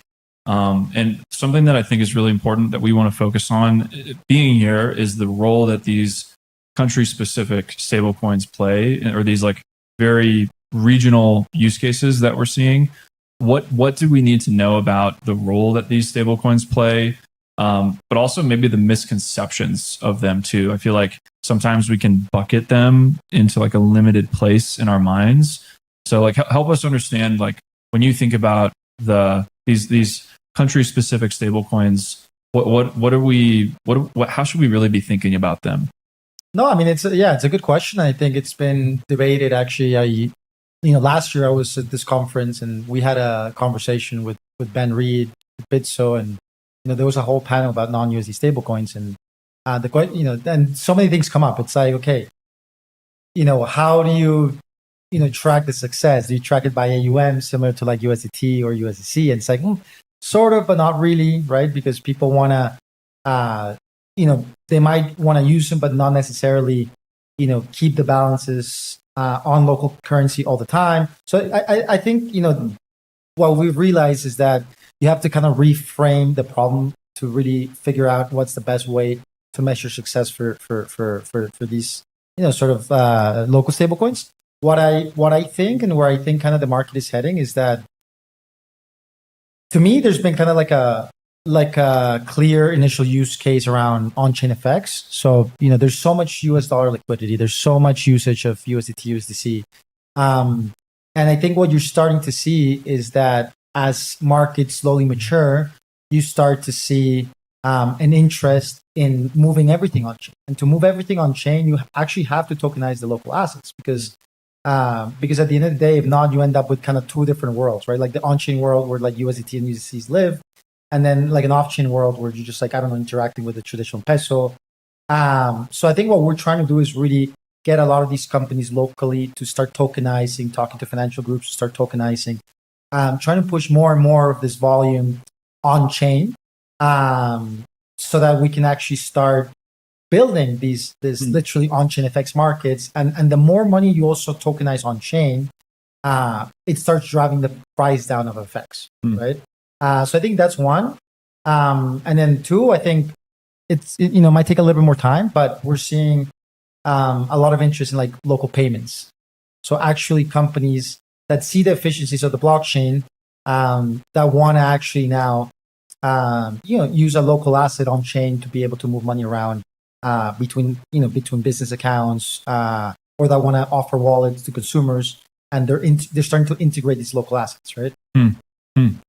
Yeah, it's interesting when we think about the role that companies like you play, because you have this depth of customers and the depth of like what seems like almost a really interesting two-sided equation where you can help, like you give access to these specific places, but then you can also expand access for those existing clients into other areas on chain. When you think about the customers and the people that you've partnered with in the last couple of years, it sounds like volume is growing. The use cases are growing. When you think about the customers or the use cases that you're focused most on right now, what does that look like? Any examples that come to mind as I think the world is trying to figure out, like, okay, who should I go with for this use case? Like, what is that perfect? What if there's an email coming in your inbox right now of like, hey, I'm looking to do this, or this is my business use case. Like, what is the perfect use case for you guys right now? Or is that the wrong way to be thinking about it? No, I mean, I think, there's many ways to be thinking about it. I think, for us, the things that interest us the most, or at least I guess like the clients that would interest us the most, would ideally be clients where it's very clear the need of a peso, right? Because one of the things I think that people try to do at first was like convince all these foreign companies to now hold, like Colombian pesos, and it's like, why would you? Like, there's an entire market. I mean, it's, Colombia is like 50, 60 million people like that use the Colombian peso. So it's like, okay, how do we bridge that with technology? And to me, it's always been like giving the peso like superpowers, right? It's like, okay, now you can move faster. You literally access it via like API. Like it's so for me, it's like what I find fascinating is like, companies that are building, even if it's still niche, companies that are building, for example, like credit solutions, and they want to do it on pesos, right? Because people earn in pesos, people have, debt in pesos. So these type of things are really cool because it's a perfect use case, right? Payments, right? Payments, I think local payments is a good one. But what we're seeing now, for example, is like a lot of companies now, because there is kind of this boom around building your own neobank or building your own wallet. What you're starting to see is like this big companies, right? Like that have like huge distribution, and they don't necessarily have to be fintechs. It could be like traditional businesses that just have massive distribution, pharmacies or whatever. They're starting to actually build their own wallets. They want to get, they're FOMOing into like selling USDC or USDT. But in that process, they're also realizing like, hey, we should have a local asset, right? Because so that we can like, so that people can send money to each other in like local currencies, or so that people can use it for like paying bills. So you're starting to see all this activity move on chain, and I think that's where we kind of find that perfect match because we are the local asset on chain. Yeah. If it seems like to me, if you can get the local asset on chain, whatever that might be, wherever people in their minds store their wealth. For Americans, that's dollars. Like that's not the case for most other parts of the world. Like there's so many different fiat currencies that are involved with store of value. The idea for a pharmacy to be able to offer like a peso focused, almost like marketplace where like their users or their the people who are interacting with that business can actually have a tokenized version of that asset. The incentives that creates for that business is really, really compelling because their whole business model historically, and just riding that use case a little bit, their whole business model has been focused on providing those services for their pharmacy and making money there. They haven't been thought of as like a fintech organization or a neobanking organization. But with these local currencies like you guys are delivering, embedding those with these types of tools, wallets, cards, local tokenized assets, like you give companies that have never been able to participate in that way the ability to open completely new revenue streams because of that. Do you feel like that's a premature? Like I'm not seeing a lot of like local pharmacies like launching these types of things. Is that a premature reality, or are you starting to see like use cases like that pop up? Thing is, you don't hear about it too often, and it's not like publicly announced all the time, right? Because at the end of the day, it happens kind of like how banks got involved into crypto, right? I mean, for like 5-10 years, it's kind of like they were not really actively talking about what they're developing, but they were developing things, right? Or even you look at Stripe, right? I mean, Stripe was pretty quiet until they weren't quiet, right? And then they got involved very heavily with, Bridge and all these things. So I think what you are going to see is that some of these like large companies, they're definitely looking into it and they're figuring out what capabilities they can use to actually make their business more efficient, make more money. Whether a wallet fits into their business model, I don't know. For some it might, for some it might not. But what is a reality is that like, the technology is there, and that if you do want to build sort of like fintech functionalities for a company, it's definitely much easier than it was 10 years ago, right? And I think that's the big thing. And it's like, okay, well, what do you need? As you said, well, you need wallets, you need custody, you probably need on-chain assets, and if you want to, have dollars or savings products, you probably need to have, dollar or USDT, USDC. So I think at the end of the day, it's all part of a stack. And it's very crazy to think that nowadays, because of all these different pieces that we've all built, right? Like essentially, now you can essentially kind of stand up one of these things. That sounded pretty crazy. Like 10 years ago, if you asked like, I don't know, some random pharmacy or company that if, they wanted to become a neobank, they'd probably say no. Right? Yeah. What are you talking about?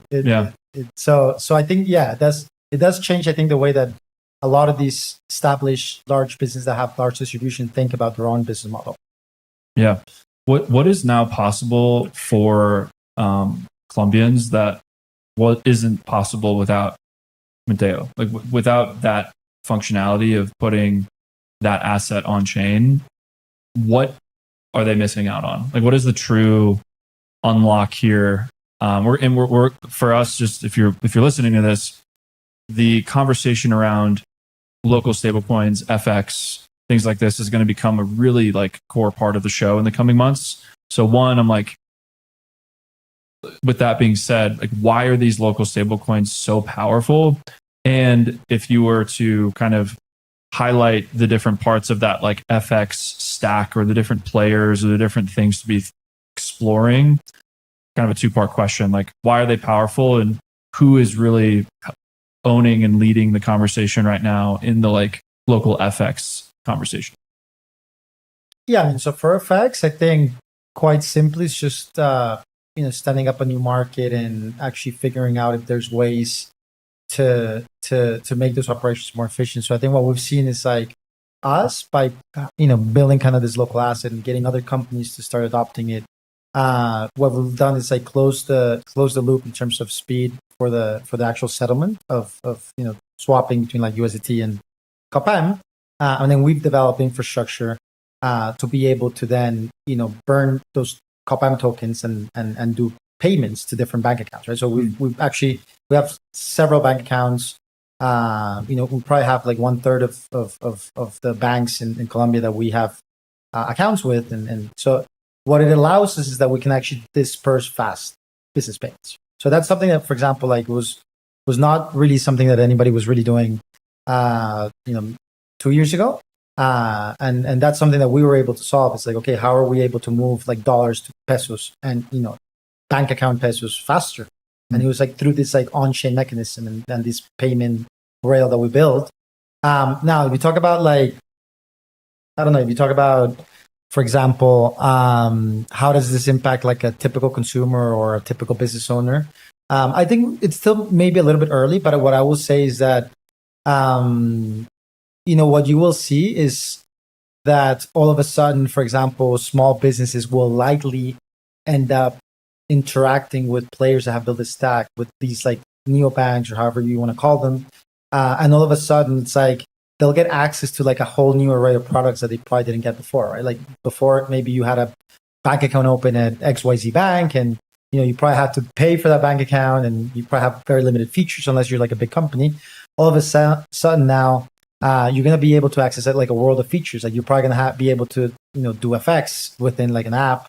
You're going to be able to have potentially like, yield over those deposits, right? Or, like, for example, there's like a really interesting thing, but it's like buildings. Buildings have like administration fees and all this stuff. And a lot of times they're not making money on that. And all of a sudden now they can probably have that in pesos earn yield, or they can have that in dollar earn yield. So it's just like all these things that just get unlocked for small businesses, where it's like functionalities that they should have always had, to be honest. I mean, it's like functionalities that they should have had years ago, but they didn't. And now all of a sudden with these new rails, you can get access to yield products, savings products, cross-border products, in a very sort of like seamless way, right? And that's what I think is going to create the biggest impact. The moment now any kind of, mom and pop shop can literally move money basically for free, can, save, can get access to yield, get access to all these different things. Yeah. Quick kind of like alpha for the show a little bit. We're going to be rolling out a new research series powered by HopNow, a new business that we're working with, really focused on FX and like exploring this conversation. So given that, I'm wondering if you were to host a dinner party or like have a room of people focused on that conversation, not necessarily like looking for company names here, but more like categories or types of companies that are crucial to that conversation. What if we're exploring the idea of a dinner party about FX, like who are you inviting to that table? What kind of companies and like parts of that conversation are really key? Yeah, I mean, I think for FX, you probably have, one, kind of market makers that understand local economies and regional economies. So, Juan at Capa, for example, is a good one, right? So we work with him, and he actually has a good understanding of what we need in these markets, which I think sometimes is not that easy to find because you find a lot of market makers and liquidity providers that are used to like the US dollar, right? Or they're used to like, big economies. And Latin America is very nuanced. So I think actually having somebody that understands the risk, that's willing to park money in local currency to market make. So it's actually someone that feels comfortable holding a balance in local currency, right? If you asked me 3 years ago, that would be like zero. Now you're starting to actually see a couple of players that are, willing to do market making, at least for some of the bigger markets like Mexico, like Brazil, slowly more, Colombia. So that's one of them, because you need to have like efficient market making for these things to take off. Are there a lot of market makers? No, not right really. now? Not in my opinion. I don't think there's enough good ones. Why is that? Because what I said, I think a lot of them focus on the bigger markets, right? So you do market making for, I don't know, the pound, the dollar, but coming here, I think you would either have to have like a very focused LATAM strategy or potentially just be a LATAM company. Actually, we found that, for us, it's like our market makers are literally Colombian companies that have pesos, and for them, it's just tokenizing what they already have. It's not, it's not thinking always about, but I have dollars, and now I'm taking a risk on pesos. How does that look like, right? So their balance sheet is in pesos, essentially.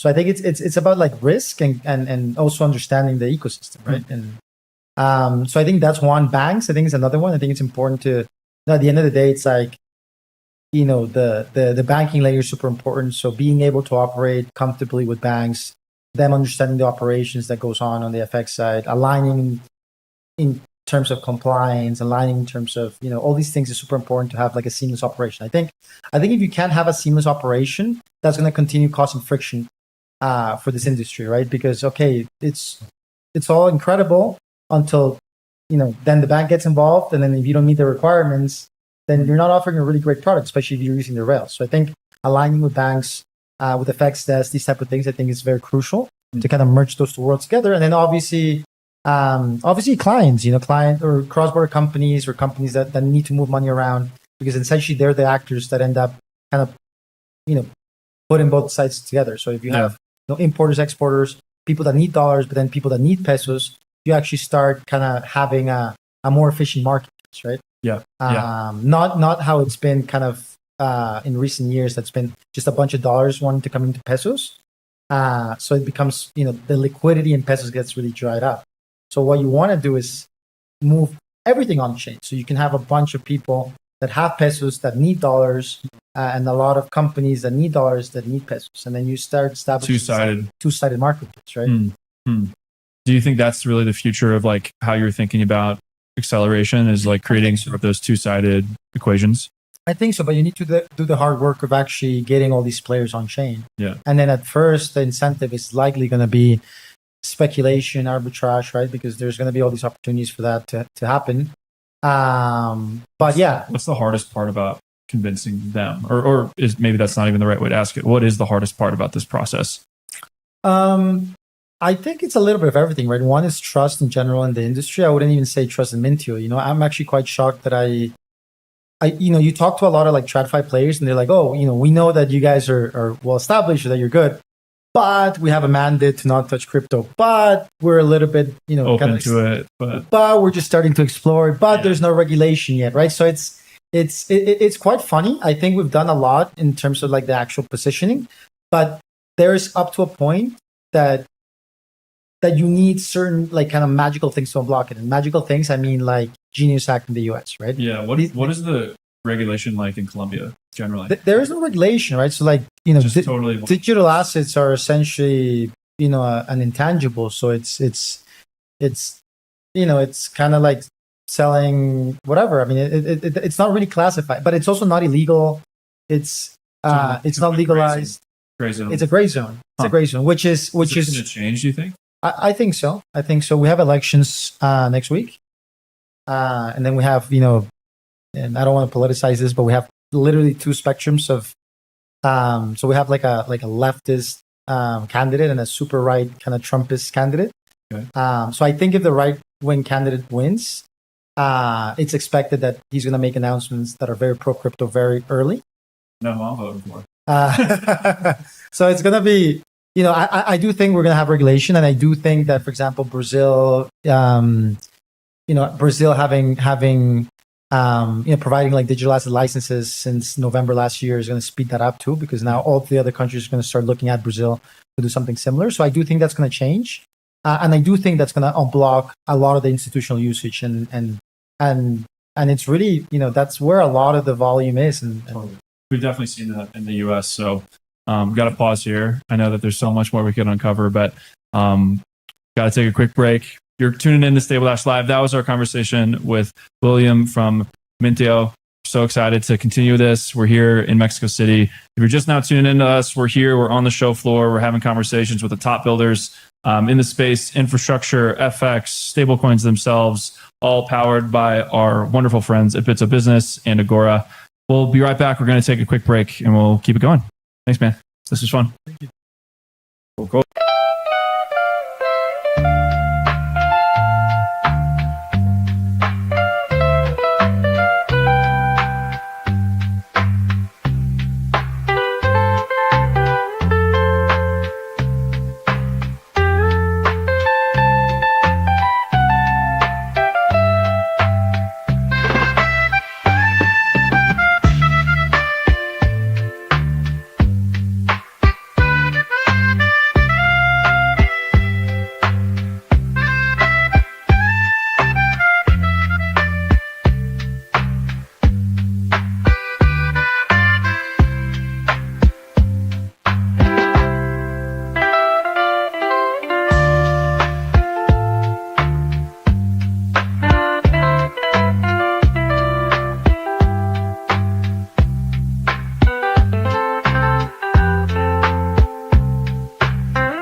Zach from Stabledash. We're back at the Bitso Stablecoin Conference in CDMX. It's been a great long day. I'm here with John from HopNow. And John, I think you were just telling me this is your first time recording. First time recording. So, yes. Man, rip the Band-Aid off. But like I said, we love it.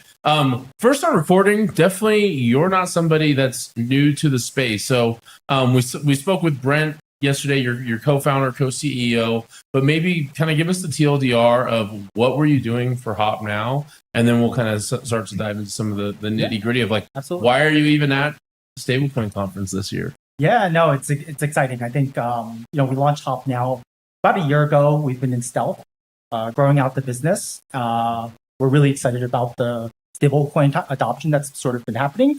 And we're sort of at a scale now where we want to sort of get out, let folks know about sort of our product offering, and continue to sort of grow out the product suite in our business. Yeah. Really quick, feel free to look here, like just like we're talking. You don't have to look at the camera like hardly at all. Okay. That one will catch you, and this one will just observe us. I just do that for pictures. Great. Okay, got it. And so, what did it feel like being in stealth, or maybe even those few years before, leading? Because correct me if I'm wrong, you were at Anchorage right before this. I imagine you might have seen companies coming out to market that felt similar to HopNow. Yeah, help me understand like some of the conviction and why not just build out a company like that for the next 10, 15 years and call it a career? Like, why at this stage in your life did you feel I want to go out and kind of, I say go out on your own, but your team is stacked. You guys have been working together for a long time. So kind of on your own, but with your family, I guess. Yeah, totally. I think that's a big piece of it is being able to have conviction about something specific and working with a team that has each other's backs and has similar conviction with regards to kind of the growth that's sort of happening with stablecoins and in the expanding use cases of those stablecoins. As you sort of mentioned, in my career, it's kind of expanded from TradFi to kind of fintech.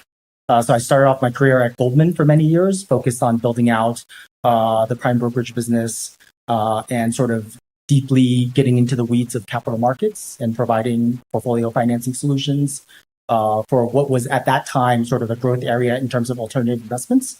And sort of operated through that period over a decade and then pivoted over to working at Stripe, where I was involved in FX and stablecoins as well, kind of earlier days, and being able to build out that product. And Hop is essentially a combination of that sort of career experience. And so we're incredibly excited about the vision for Hop over the long term, which is providing not only sort of stablecoins as a product, but stablecoins as a on-ramp towards financial access and ownership. Because we believe that that's going to be sort of a wealth generator for companies of all sizes globally. Were you introduced to stablecoins professionally, or was this like the weekend side project that you're like, it started bleeding into your professional career? Yeah, I think, stablecoin product market fit has existed largely in the institutional trading space. And so while we were running the Anchorage digital sort of trading desk, obviously a significant amount of the trading volume was done on stablecoin rails. Yeah. And so that's where we saw, hey, look, there's significant product market fit here. In the traditional finance days, when you manage working capital for a prime brokerage business over a weekend, you're subject to the limitations of bank rails. And so with stablecoins, we can sit and have liquidity to be able to facilitate trading activity over the weekends because a lot of the OTC providers and exchanges are able to take stablecoins as collateral or as a trading pair. And so we really saw that as a financial infrastructure that could be applied to payments companies and real world sort of economic use cases. And so that's the focus for HopNow, is really leveraging stablecoins as upgraded financial infrastructure, along with everything we learned in capital markets and FX, to be able to provide users like remittance companies, like fintech neobanks, like PSPs, infrastructure that allows them to settle global payments faster. Yeah. Generally speaking, most of our transactions are T+0, and oftentimes less than an hour. And sort of beyond that, also giving them access to institutional wholesale FX liquidity as well. And so talk to me a little about where, you mentioned that you've kind of been in stealth the past year. You're obviously starting to do some media now, which is always fun. But talk to me about the product roadmap. I know we've mentioned a little bit about virtual accounts. And this is a term I think we've seen a lot in the space, and it's kind of been thrown around like as a nice to have. But why kind of start there as kind of one of these core product offerings? Yeah, totally. I think when we think about sort of financial infrastructure and financial access, I think that problem has, over the last couple of decades, largely been not a major friction area for companies that are domiciled within a G10 country. They've been given the ability to, leverage card networks and Swift rails and sort of other infrastructure that allowed them to sort of build and operate their businesses seamlessly. We are excited about being able to sort of expand that into the emerging markets. And so we sort of think about the foundational components of financial infrastructure and access as access to, wholesale liquidity, being able to do stablecoin on-off ramps at competitive prices with fast settlement. We think about the ability to be able to collect in dollars as well as other currencies. And we think about sort of being able to provide you with the infrastructure to be able to do third-party payments out to your beneficiaries. And so that's sort of the financial access part of our, fast stablecoin infrastructure that we want to provide our users. And then sort of beyond that, after that sort of part of the product roadmap is shipped and we sort of grow that business, we want to embed ownership into that product offering. And so that basically means, hey, these businesses want to be able to manage their corporate treasury. One of the ways to manage their corporate treasury is to take their idle cash and be able to sweep it in a yield-bearing product based on kind of your risk appetite, that the amount of yield that you get across the various products that we offer can go from, really safe kind of money market fund equivalent risk profile and yield to something a little bit, higher yielding, a little bit further out on the risk curve. And then beyond that, we also want to provide our users with the ability to access broad-based equity indices through tokenized products in the US as well as outside the US to be able to allow those users to, again, generate sort of wealth creation. And so would that definitely be in the more consumer realm that you're thinking? Are these, institutional business oriented products? I was even just talking to Chuck. I don't know if you've met him before. And we were thinking he asked me the question of, what does my perfect financial app look like? And it kind of stumped me because on one hand, I kind of I'm used to / like the fragmentation. Like I go here for banking and I go here for trading and I go, here for crypto. And then I go here for, I don't know what else I could go do. And that's where I think we're seeing this trend, especially with tokenization, where neobanks are integrating trading apps are integrating stablecoin cards. And I guess from your perspective, how do you think people right now, want to use essentially these products that are built on top of virtual accounts to generate wealth or to manage their finances? Yeah, I think we're seeing so outside of the institutional trading side, where we definitely saw product market fit over the last couple of years, and a lot of the stablecoin transactional volume growth has been on the back of that. Yeah. You layer on top of that sort of the next stage of growth of the additional cohort. And that's really been kind of these emerging markets fintech neobank apps that have allowed users of those apps to be able to have a store of value by being able to convert their local currencies into stablecoins, and then be able to take a card, spend it across 200 different countries. Yeah. That's been backed by the stablecoin, backed by their stablecoin balance. So ability to sort of have a store of value in a currency that's less volatile and be able to spend globally on the back of it. So that's been definitely one area of adoption and increasing use case. Yeah. And we love to sort of see that. We've talked to many of the folks at the event that sort of power that. I think the part that we are seeing kind of early stages of traction around, but not really seeing it sort of necessarily inflect and take off, is, again, ownership of risk assets globally. And so I think, for the first time, not only can you sort of have a US dollar stablecoin balance that allows you to avoid FX volatility, but you're able to actually earn a return that's greater than inflation by putting it into, say, broad-based equities as a way to sort of build your wealth. So if you're not spending the funds that you earn, you're able to invest it over the long term and sort of grow those funds. I kind of want to go back to what we were talking about with virtual accounts. Kind of piggybacking on the trend of we've seen this term thrown out a lot. What do you think makes a really good virtual accounts product? Like what, even when you're thinking about, hey, how we're designing this product, how you're going forward, like what really matters to people that need virtual accounts? Yeah, absolutely. I think a big part of it is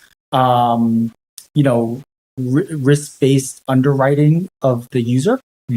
So being able to come up with a fit for purpose onboarding that is aware of their business model, what their fund flows are. And so I think we, having grown up in sort of the capital markets and payment space, the co-founders and myself, we sort of understand sort of how to calibrate around the onboarding process. So that's sort of one side of the friction that kind of exists today that we're looking to solve. And then the second piece is, again, I think the product has to just work. Yeah. And I think there's a lot of providers out there where there is friction with regards to payments getting delayed and things of that nature. And so incredibly important for us to work with the appropriate bank partners and have the right sort of integrations to be able to facilitate a lot of the payment needs that they have to be able to run their businesses in a way that's highly reliable. Yeah. And so I think that's sort of going to be our kind of two focus areas for launching our product. And so would you say these people that are getting virtual accounts, could they go just get a bank account, or is this really right now their only option? I think they can go. Yeah, I mean, there's plenty of options available. I think the question is, does the financial partner understand their business? And are they able to build the right types of products and solutions for their business quickly? Yeah. And so I think we think of ourselves as very much solution-oriented sort of product offering. And so I think, like, again, the kind of initial ICP that we'll be focused on are kind of fintech neobanks. And, we're going to be focusing on sort of building out the infrastructure that they need. What gets you excited about fintech neobanks? I think about this a lot. We've seen just the massive rise of them. We'll have a separate segment that we do on the show cover Neo, which will be a part of this kind of series.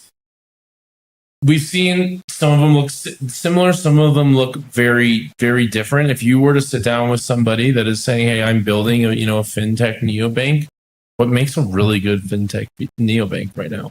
I think it's understanding their users and what their needs are. So we've seen lots of different angles around this. We've seen ones that sort of are focused on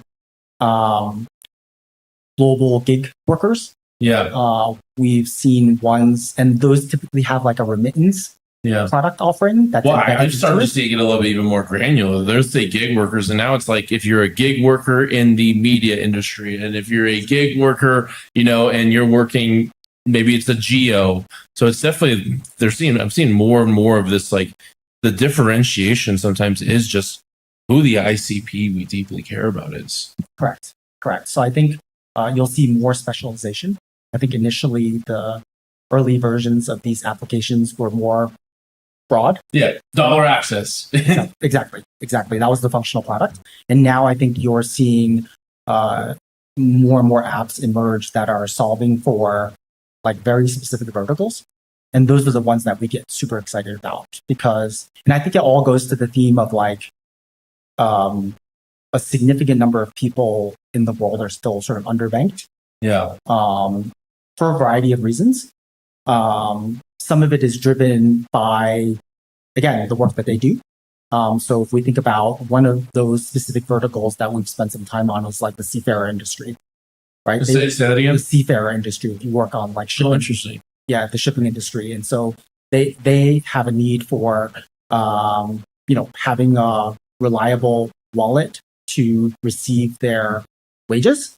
They have a need to get a card so that they can sort of spend it throughout their travels. They have a need to do remittance to pay their friends and relatives.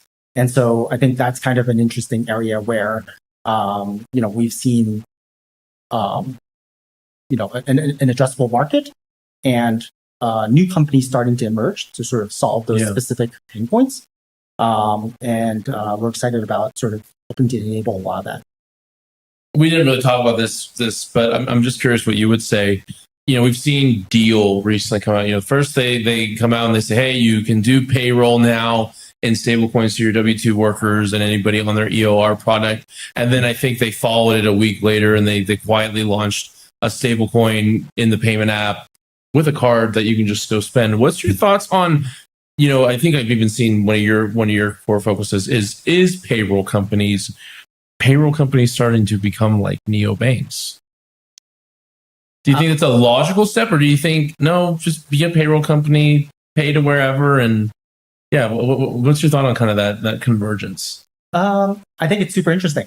And it gives them the ability to sort of monetize the other side, which is, again, a lot of the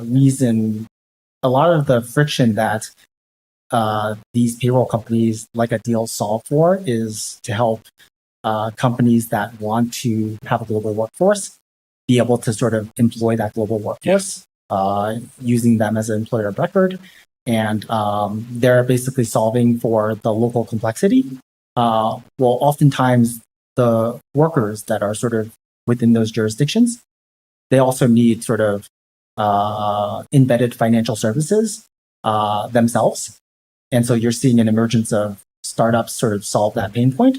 But I think the employer of record companies are also really well positioned to solve for those as well, because they naturally have the user.